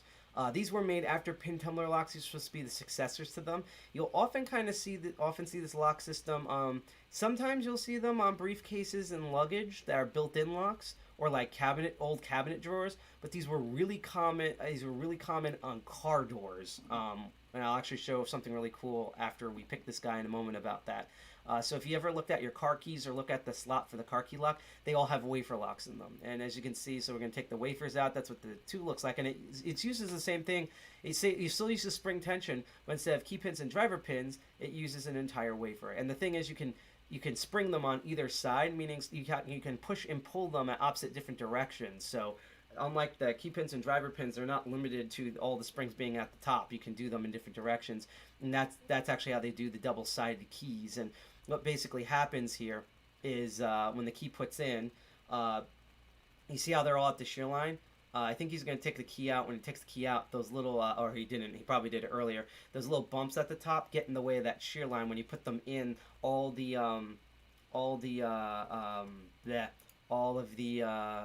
wafers, as I rewind here, all the wafers, see how they're all jutting out here? So when you put the key in, the wafers push and pull so that all these pokies are all inside, so the shear line's clear, and then you can turn it to open. So it works the same exact principle as the pin and tumbler lock, except instead of key pins and driver pins, you're dealing with springed wafers. And you can pick, and let's go back to the normal camera, you can pick a wafer lock with the normal, like the hook or the half diamond. In fact, you'd probably find it easier with a half diamond. But have you ever get a lock picking kit? Let me move some of this stuff. and rehydrate as I pick these guys up. If you ever get a lock picking kit, and now I have to go back to the other camera, ironically enough. You ever get a kit, like you order it online from anywhere, and you're like, what the heck are these things? The top ones are called a half ball. There's also a full ball, so you get to play with balls. And the one with the smaller ball on top of the big ball, that's known as a snowman, because if I bring it around, it looks like a happy snowman. And people are like, what do you use these for? These look like aliens. Like, I'm going to take a normal lockpick out. It's like, that's a hook. Those are balled. And what the hell is these things, right? Like, what the heck is that? That's a normal lockpick. What the hell are these two? If you see ball-shaped or circle-shaped picks, those are designed specifically for wafer locks. And we're going to actually do that. So, same technique. Because remember, these are just springs, shear lines and everything. It's just tensioners. So I know that most of the wafers are going to be at the top here. So I'm going to do a bomb of the keyway tensioner, just like normal. Put light pressure on it. I'm going to go in with this half ball here. I'm going to go into half ball. Okay, half ball. We go with the half ball inside, face towards the spring because I know these are one-sided. And they have the same thing as these. Only two of the wafers in here are blocking the shear line. The rest of them are not. So I just want to make sure I have it the right wafer. Yes, I do.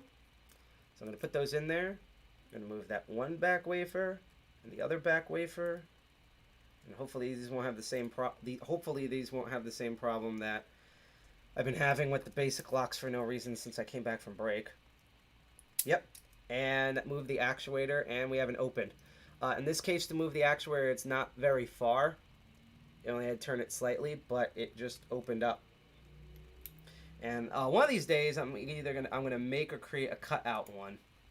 But let's do that again. And in fact, what we're gonna do is we're gonna rake it this time. So instead of single, in this case, single wafer picking, what you normally do with those snowmen, and you could do with a half ball too, but the snowmen, what you normally do, and I'm gonna use a bigger tension wrench for this, is you just rub it back and forth, just like you would with a S or snake rake, or I don't have it here, or a double or triple peak.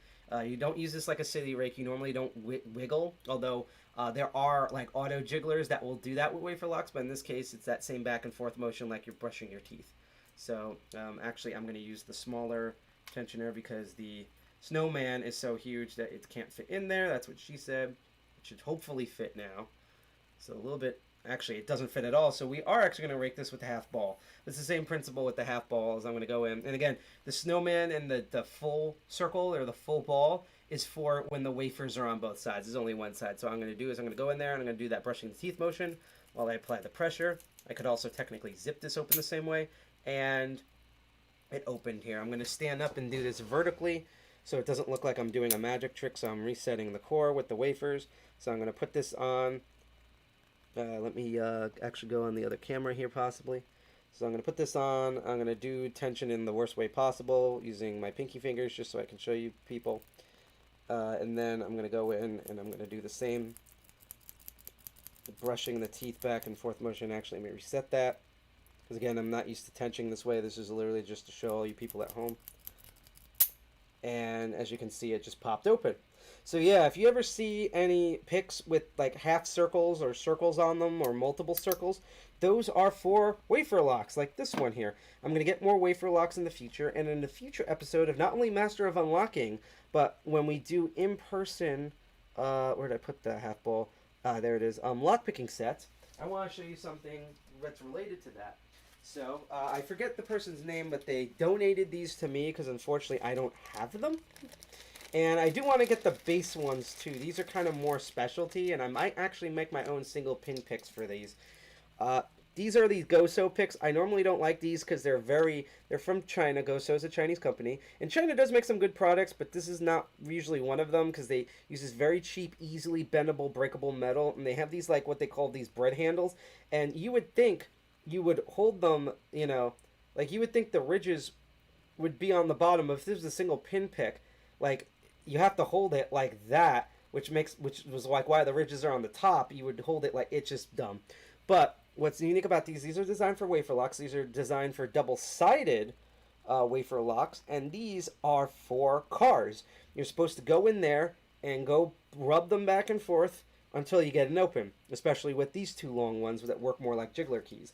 And what's kind of bizarre, if I can find the baggie, is you're probably wondering, well, what makes these different from normal wafer lock picks? Well, one, they're double-sided, which is fair, but there's also a lot of other wafer locks that are normal size like this guy, and they're also double-sided. Well, let me show you something very important that we're going to bring up on the episode when we do car doors. That is a normal lockpick. You see how long from the curve point of the handle all the way to the tip, you see how long that is? This is a car lock pick. You see how much longer it is? If you're lucky enough, you might get a 6 wafer, maybe a 7 wafer if you jam it in there with a normal lockpick. But cars usually are like 10 to 12 wafers, so they go deeper than normal lockpicks do. So you need to have, even if you're single wafer picking that wafer, you have to go in way deeper. So you kind of need picks that are way longer, and you either have to buy them, which normally I would say get them. They sell them a lot in China, like with Goso, but because of the exchange rate, the United States Postal Service being in shambles, and that the annoying Orange and Cheeto hate each other, and so they have dumb tariffs, you're going to wait a ridiculously long time. So I recommend, if you can't order them online locally, to make them yourself out of blanks, which will also be a future episode of how to make proper normal lock picks and tension wrenches. So that's wafers. So we're going to go through 2 more, and these are going to be really quick. So yeah, we're going to stream to like 1040, 1045 here, and I'm going to go back to the normal camera.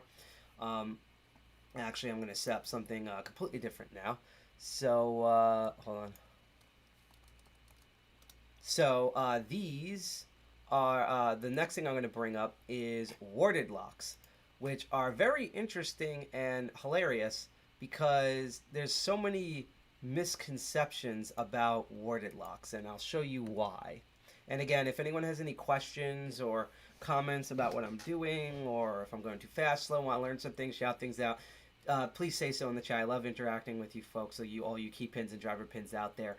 If not, keep lurking and learning, because that's how I learned, is I'm very much a lurker, especially at a bar in real life.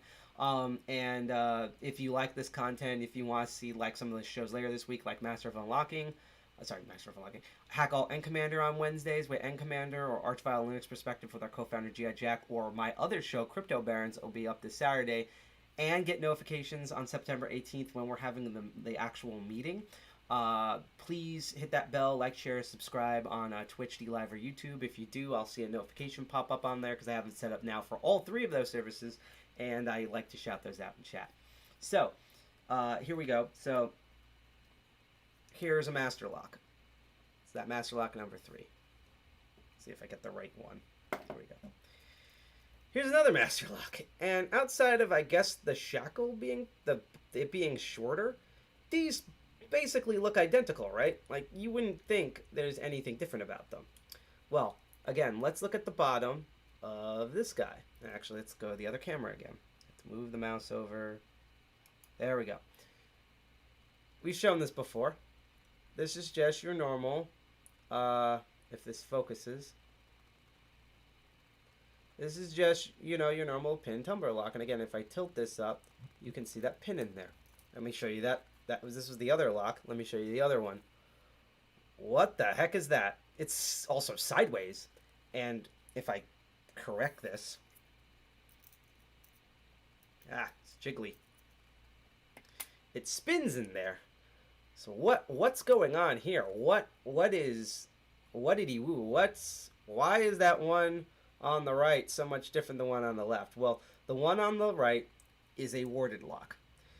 The Warted Lock is actually older than the pin tumbler lock. So even though the pin tumbler lock has been around for, I would say, maybe like 100 plus years, Warted Locks are so old that one of the earliest examples that they found of a Warted Lock is in Rome. Romans used to have rings that had ridges on them, and they would use them as keys to keep the heirloom, and the person who wore the key, the ring key, would be the matriarch of the family, usually the eldest male, the aka the father, and that would keep like all their documents and various heirlooms that they pass on, etc. The key to the wealth, and that is a warded lock. That's how old these locks are. But how do they work? Because you can't take normal lock picks and go out a warded lock. I'm going to show you how. So we're going to go back to the browser, and we're going to look at another video here. So this is kind of like I showed you before. That's a warded lock, and that's a warded lock key, which I'll show you in a moment because they have really strange keys, and they can literally go 360 degrees to open, and you're doing the actual usual. Now, if you were able to dissect this lock, you realize it's made into segments where some of them are just straight slots or circles, and then others have specific slots in them. Hence why it has that ridge layer, and then they're bolted in. And that's why the key is shaped the way it does, because there is no pins, there's no internal mechanisms you're manipulating. There's no pins, there's no wafers. All you're doing is that key manipulates that actuator in the back to open, to either pop the shackle on the padlock or open the deadbolt. As if I've never seen one that uses a deadbolt for warded locks, but I'm pretty sure they exist out there, and they're probably more common a couple of centuries ago. So the way it works is there are solid spaces, and then there's gaps where it can pass through. And when you have the right key, the spaces line up with the solid pieces to turn. If it's not, it will get stuck against the solid ones, but it makes that, it does fits those gaps, and then the key can freely turn in there. And I'm going to show you that in a moment, but that's how a warded lock is set up. If you're curious, the reason why they continue to make warded locks today is because you often find them really common at, even though that's not where I got them, at like storage units. They're in a place where if you're worried about, because eventually, even though that they make these last a long time because of the weather and the elements, that's why some of the the bigger high security ones have plastic coverings over them to protect from the weather. Eventually, due to key use and the weather and just age and rust, these will wear out over time. These take a hell of a lot more to wear out and a lot more of a beating because there's no moving parts. If you're in an area where there's a lot like sandstorms and snow, warded locks are a good fit for you. And actually, I didn't get the keys for these, so give me 2 seconds, and I will, more than 2 seconds, but I will get the keys for these warded locks, and actually I have to figure out which keys they are. And I'll know as soon as I insert it in because it won't let me. Okay, so these, I got the right keys on the first try, yeah. Actually, let me keep the other keys around just in case. So, as you probably saw earlier, and we'll do a comparison here, because we love seeing weird keys. Let's go back to the close-up cam. This is a normal key, and as you can see here, it has these peaks and valleys on them. Those ridges, those are the bitting. And then next to them, at the bottom here, is a warded lock, and you can see it's very alien. It looks different, and it's so different that, and hopefully this will focus, that you'll notice there's kind of a bit of like an edge manipulation here, like it's a little snaky, but it's mostly flat. You will see here that it's very, very different even when you look at it straight on. Let's try to get it into focus again. So even if you look at it straight on, they're kind of crazy looking, right? But yeah, that's these. That's the two different keys here, and the difference is that with the top key here, let's put this back on my hand. The key on the top, what you are doing to manipulate is you are moving pins up and down. The bottom key, aka the warded key, what you're doing is you are fitting all those gaps where the gaps are in the warded lock, and then that tip moves the actual actuator. So that's the difference between the two, and I will show you this on the correct lock. So, and I actually almost put the warded key into the pin tumbler lock because after this stream, I am going to eat everything. So, we're going to take a warded lock and its correct key, and because they're shaped differently. So if I had a different key, I actually can do this. This is a warded lock. This is a warded key, a warded lock key from different warded lock. I can't even stick that through the gap because they often make different ridge designs for the different locks. So if I take this, I put that in there, and even if I could fit that other one in there, it would get stuck on those wards, which is also why you can't put like a flat piece of metal into it. And then what you're doing is that tip digs in, which is where the actuator is, and when I turn it, it opens.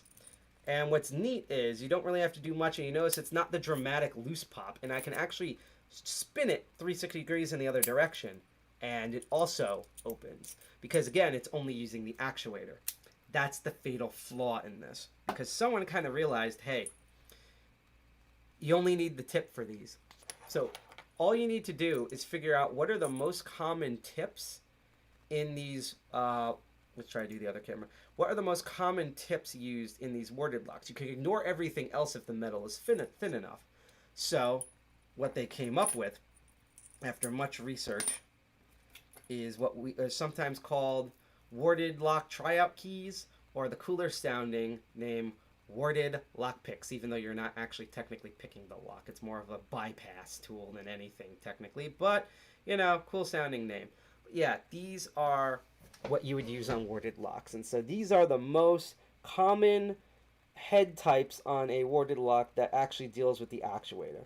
And what you would do is they work like tryout keys. So you would try to fit in each one and see which ones fits. Now, I've never seen anyone that uses that L-shaped one. We're going to go back for the normal cam for the rest of these.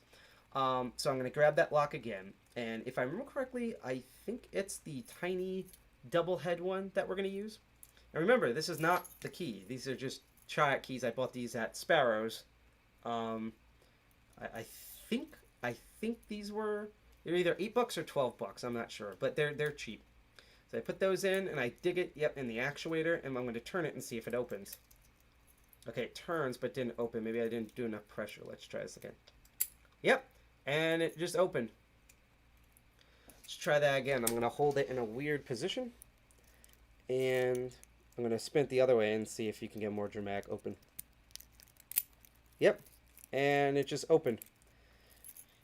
And that's why you don't see Warted Locks many common, because all you have to do is spend a couple of bucks and get all of these tryout keys. And you can, unless the key weighs too big or is too small, you can open up any Warted Lock. Now I think this one here, which has a movable shackle, so you can entirely remove the shackle, I think that's the long double-headed one, but we're going to find out. So I'm going to stick that guy in there, turn it.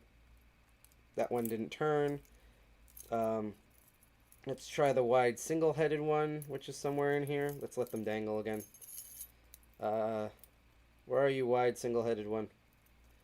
Thought there was a wide single-headed one. No. Here it is, wide single-headed one. Let's try that one.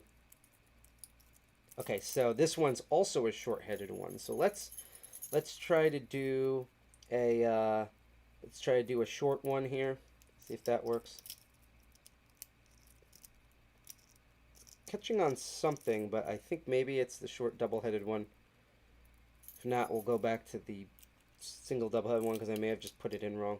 Oh, I think that's it. Yep, it moves. Yep, the shackle moves. I can actually take the shackle out entirely here if I do this correctly, because this one you actually have to pull the shackle and do it at the same time, just like she said.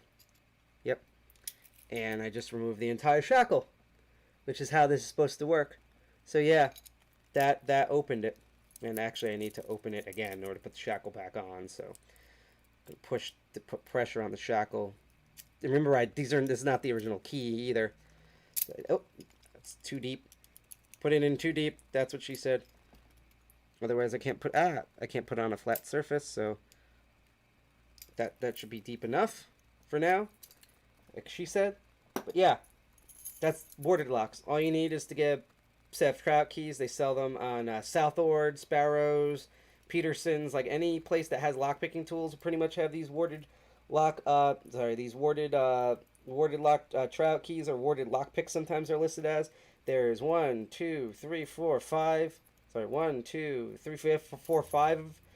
common types, and you can pretty much open any Warted Lock, and that's why their security is considered really crap. They sell them for durability, not security. Now, the last one we're going to go into, and then we're going to look at two quick digital ones, is this guy. So remember how I showed you the other keyway?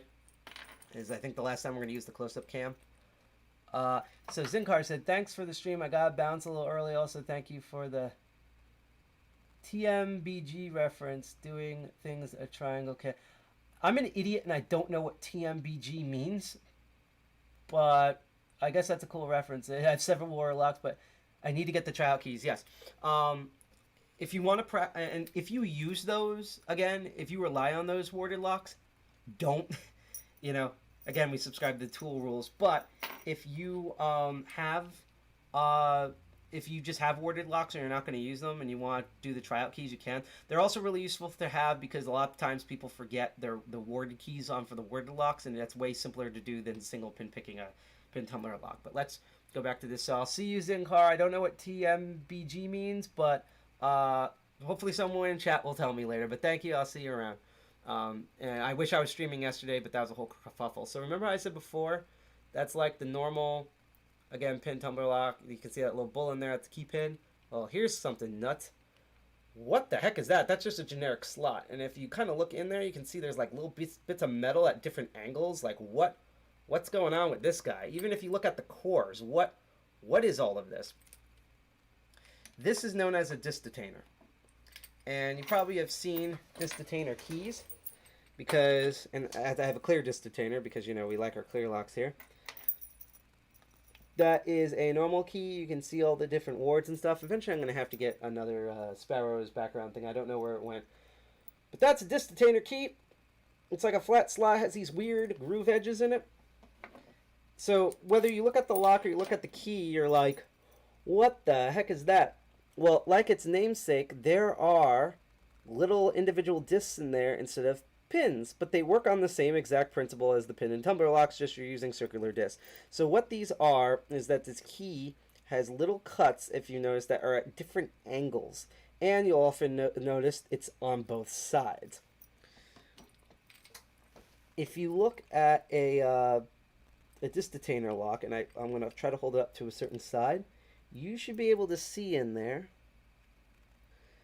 that there are these little disc looking things. So if we put the key in there and I start to turn, there's no spring on these type of things. You'll notice that those, you see those little points on the discs, they move at different rates depending on those cuts, and they move all the way around until that moves the actuator, and then the shackle opens. Again, just like a pin tumbler lock, you move at different heights and resistance over, so the core moves, the shackle moves, you have the space for it, and it opens. Now, you will not be able to pick this open unless you are like beyond alien intelligence with normal lockpicks, although I often like to use a normal lockpick to make sure that all the discs are lined up in one straight line. What you will use is a disc detainer lockpick, which I'm only going to go into briefly because of a technical reason, plus this will also be an episode. But it works on the same principle, so that this little thing that moves up and down, that's the actual pick, and you will turn each individual disc in here. You're feeling a resistance just like with the pin picks on this. Now, normally, what I would do, and also the notch that goes in at the top, and I'll show you on this one, if I can realign this one. There we go. That notch in there, tension. So what you will do is you will go in, put that notch in, and you're going to use these two screws, and you're going to put some light tension on it, just like with the normal lock. I'm actually going to go to the normal camera. So you put that in, that first notch tensions the entire core, and then you go in up and down, and you're going to move each disc in there until it opens. Now, not only am I still practicing these, but one of the reasons why I'm not doing it, because I think I can use it in the can. Unfortunately, the last time I demoed this, the tip broke off, like what happens in real life with my sex life, but the tip broke off, and basically I have to weld it / glue it back on, so I'm not going to be showing you those today. So I'm going to show you two more virtual things to wrap up real quick. So we're going to go back to the browser. Two more locks, which I don't have on me, but this will be in these will be in future master unlocking. The next type of lock, I guarantee the next type of lock I'm going to get are dimple locks. You may have seen a sideways keyhole like this. This is a DOM one. If you ever see the words DOM on a lock, run. They hate lock pickers, and they're high security locks normally. Based in Germany. A German company named DOM. That's ass hard. Who knew? Yeah, this is a DOM lock. So if you ever see that like sideways and there might be a little notch at the top, that's a dimple lock. And eventually I'm going to get a clear dimple lock and dimple lock picks. If you ever see a key, instead of cuts at the top and bottom, you're going to notice there's these different hole lengths on each side. Well, these holes respond to the dimples. All a dimple lock is it's kind of similar to the tubular lock. It's literally a pin, driver pin tumbler lock, but it's located on its side than on its front, as we would say. So instead of grooves going up and down moving the pins, you have these dimples or little circles that move the key pins up and down. That's the driver pins, and then they're both at the shear line, they open.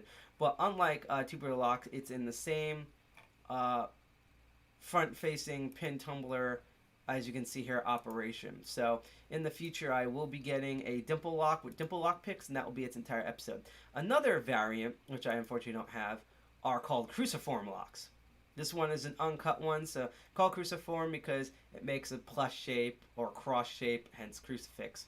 And here's one with cuts on them. So if you ever see a key and it more looks like a screw than it does like an actual normal key cut, you're probably wondering what they are. But what's interesting is that all it is, it's the same pin tumbler lock, except on each of those points on the cruciform are the pins and driver pins. They're sometimes only on one set, so sometimes they're only on the top and the bottom, but if this lock was beefier, it also might be on the side. So there's springs on each side, driver pins on each side, key pins on each side. It's usually like four pins, 5 pins is kind of overkilling it, but it's usually like 3 or 4 pins on each side. But that's crazy because essentially you're doing more of the work. So instead of like picking 5 or 6 pins one way, if this is 4, 8, 12, 16, you're picking 16 pins in total in a circle. So first you have to pick this side while tensioning, then you pick that side, the other side, and that, and you can do it. There are specialty rakes that are designed for cruciform locks that I'm going to get, but eventually I'm going to also get a clear cruciform and show everyone that. So, basically I'm going to open up real quick because it is now 10:54, so we went a little bit over time. So I've streamed for roughly 2 hours. That's not completely bad. If there's any questions or anything, please let me know in the chat. Again, if you like what you see today, or you want to see the upcoming Hack All and Commander on Wednesday, the Arch Vile Linux Perspective on Thursday, and my other show, Crypto Barons, this Saturday, as well as the September 18th meetup next week, you can hit that bell, like, share, subscribe to us on Twitch, DLive, or YouTube. If you do, while we're streaming, I'll see the notification pop up. In the meantime, as I open it up for potential chat questions, I'm going to go onto Twitch, and we are going to... Oh, and also, I don't know who sent us lemons last time, but thank you for sending them, because we keep begging lemons, particularly for episodes of Crypto Barons, and we got them this time, so thank you so much for sending in those lemons. But what we're actually going to do is I'm going to refresh the live Twitch page, and we're going to raid someone on Twitch TV. So let's see, Woke's on. Normally we do Woke. We normally do Woke because, you know, protests are still going on. I'll probably do Woke on one of either N Commander or probably N Commander and G.I. Jack's episode or Crypto Barons, but let's see. Coronavirus information is usually our second best choice. Let's see, Panda TV, that violin chick, Twit is always running. Owls, DEFCON music, which is usually our default. So I'm actually, what we're going to do is I'm going to forward you guys to Kip Bogota. Right now, 8,000 people are watching his thing. He's amazing. What he does is he scam artists. So, you know, like those robocalls and like, hi, I am Dave from Carolina, even though he's obviously from like China, Chile, or Argentina, or India. So when you get those scam calls or scam emails, he investigates those and he uses social engineering and other techniques in order to do that. So we are going to raid his channel because normally he's not on, but since on when we stream on Sundays, but because it is a Monday, we're going to go raid his channel. So you're going to watch him scam some scammers. I'm going to tilt the camera up so you can see my face with my crazy hair. Thank you all for tuning into Crypto Barons. Again, I am sorry for yesterday for those who wanted to tune in. But we had a ton of technical and, setup difficulties, so we're streaming today. I will say the next Master of Unlocking will happen on the 20th, so that's 3 days after our September 18th meetup. And again, N Commander's show is going to happen this Wednesday at 9. Depending on his internet, he might stream at our place. If not, he'll stream at the new place, because right now Comcast is screwing him over with internet because... it's Comcast, but that should happen this Wednesday night, and then G.I. Jack's the next day on the 10th. on Thursday, where he's going to look at Archilink stuff. He has so much cool stuff lined up. And then on the 12th is Crypto Barons. And I guess as we set up the raid, what I will say is next episode, we should be dealing with decoding combination locks. I've been wanting to do that for a while. I have a friend that's going to lend me one thing. Otherwise, I have the rest of the combination locks and the tools for it, as well as how to shim them and stuff. And I'm going to show you techniques of how to decode them. That should be our next Master of Unlocking. In a future Master of Unlocking, either that episode or in October, whether it's virtual live stream or I'm trying to do this in person, the birthday girl that I was originally going to have yesterday, I'm going to have her on, and instead of doing my usual spiel of quickly, here's how pin Tumbler Locks first, I'm going to teach her, hopefully in person, how to pick that. And so you can see how someone who, like, I'm not going to say what her job is, but she has no technical experience, no hardware experience, computer experience, whatever. So she has no concept of how locks work. And so you're going to see someone completely green to this, learn how to pick locks like what I've done to countless other awesome human beings over time. So thank you for watching Master of Unlocking. Again, you can hit like, share, and subscribe on Twitch, D Live, or YouTube. And you can also find more information about us on defcon201.org. We're also on Twitter at defcon201NJ and defcon201 on many other social sites, including Instagram and Mastodon and GitHub and stuff like that. I'm Sidepocket. I'm one of the two co-founders of DEFCON 201. Hack the planet, Dirty Jersey represent, and I'll see you on the next episode of Master of Unlocking and our future meeting on September 18th. Peace.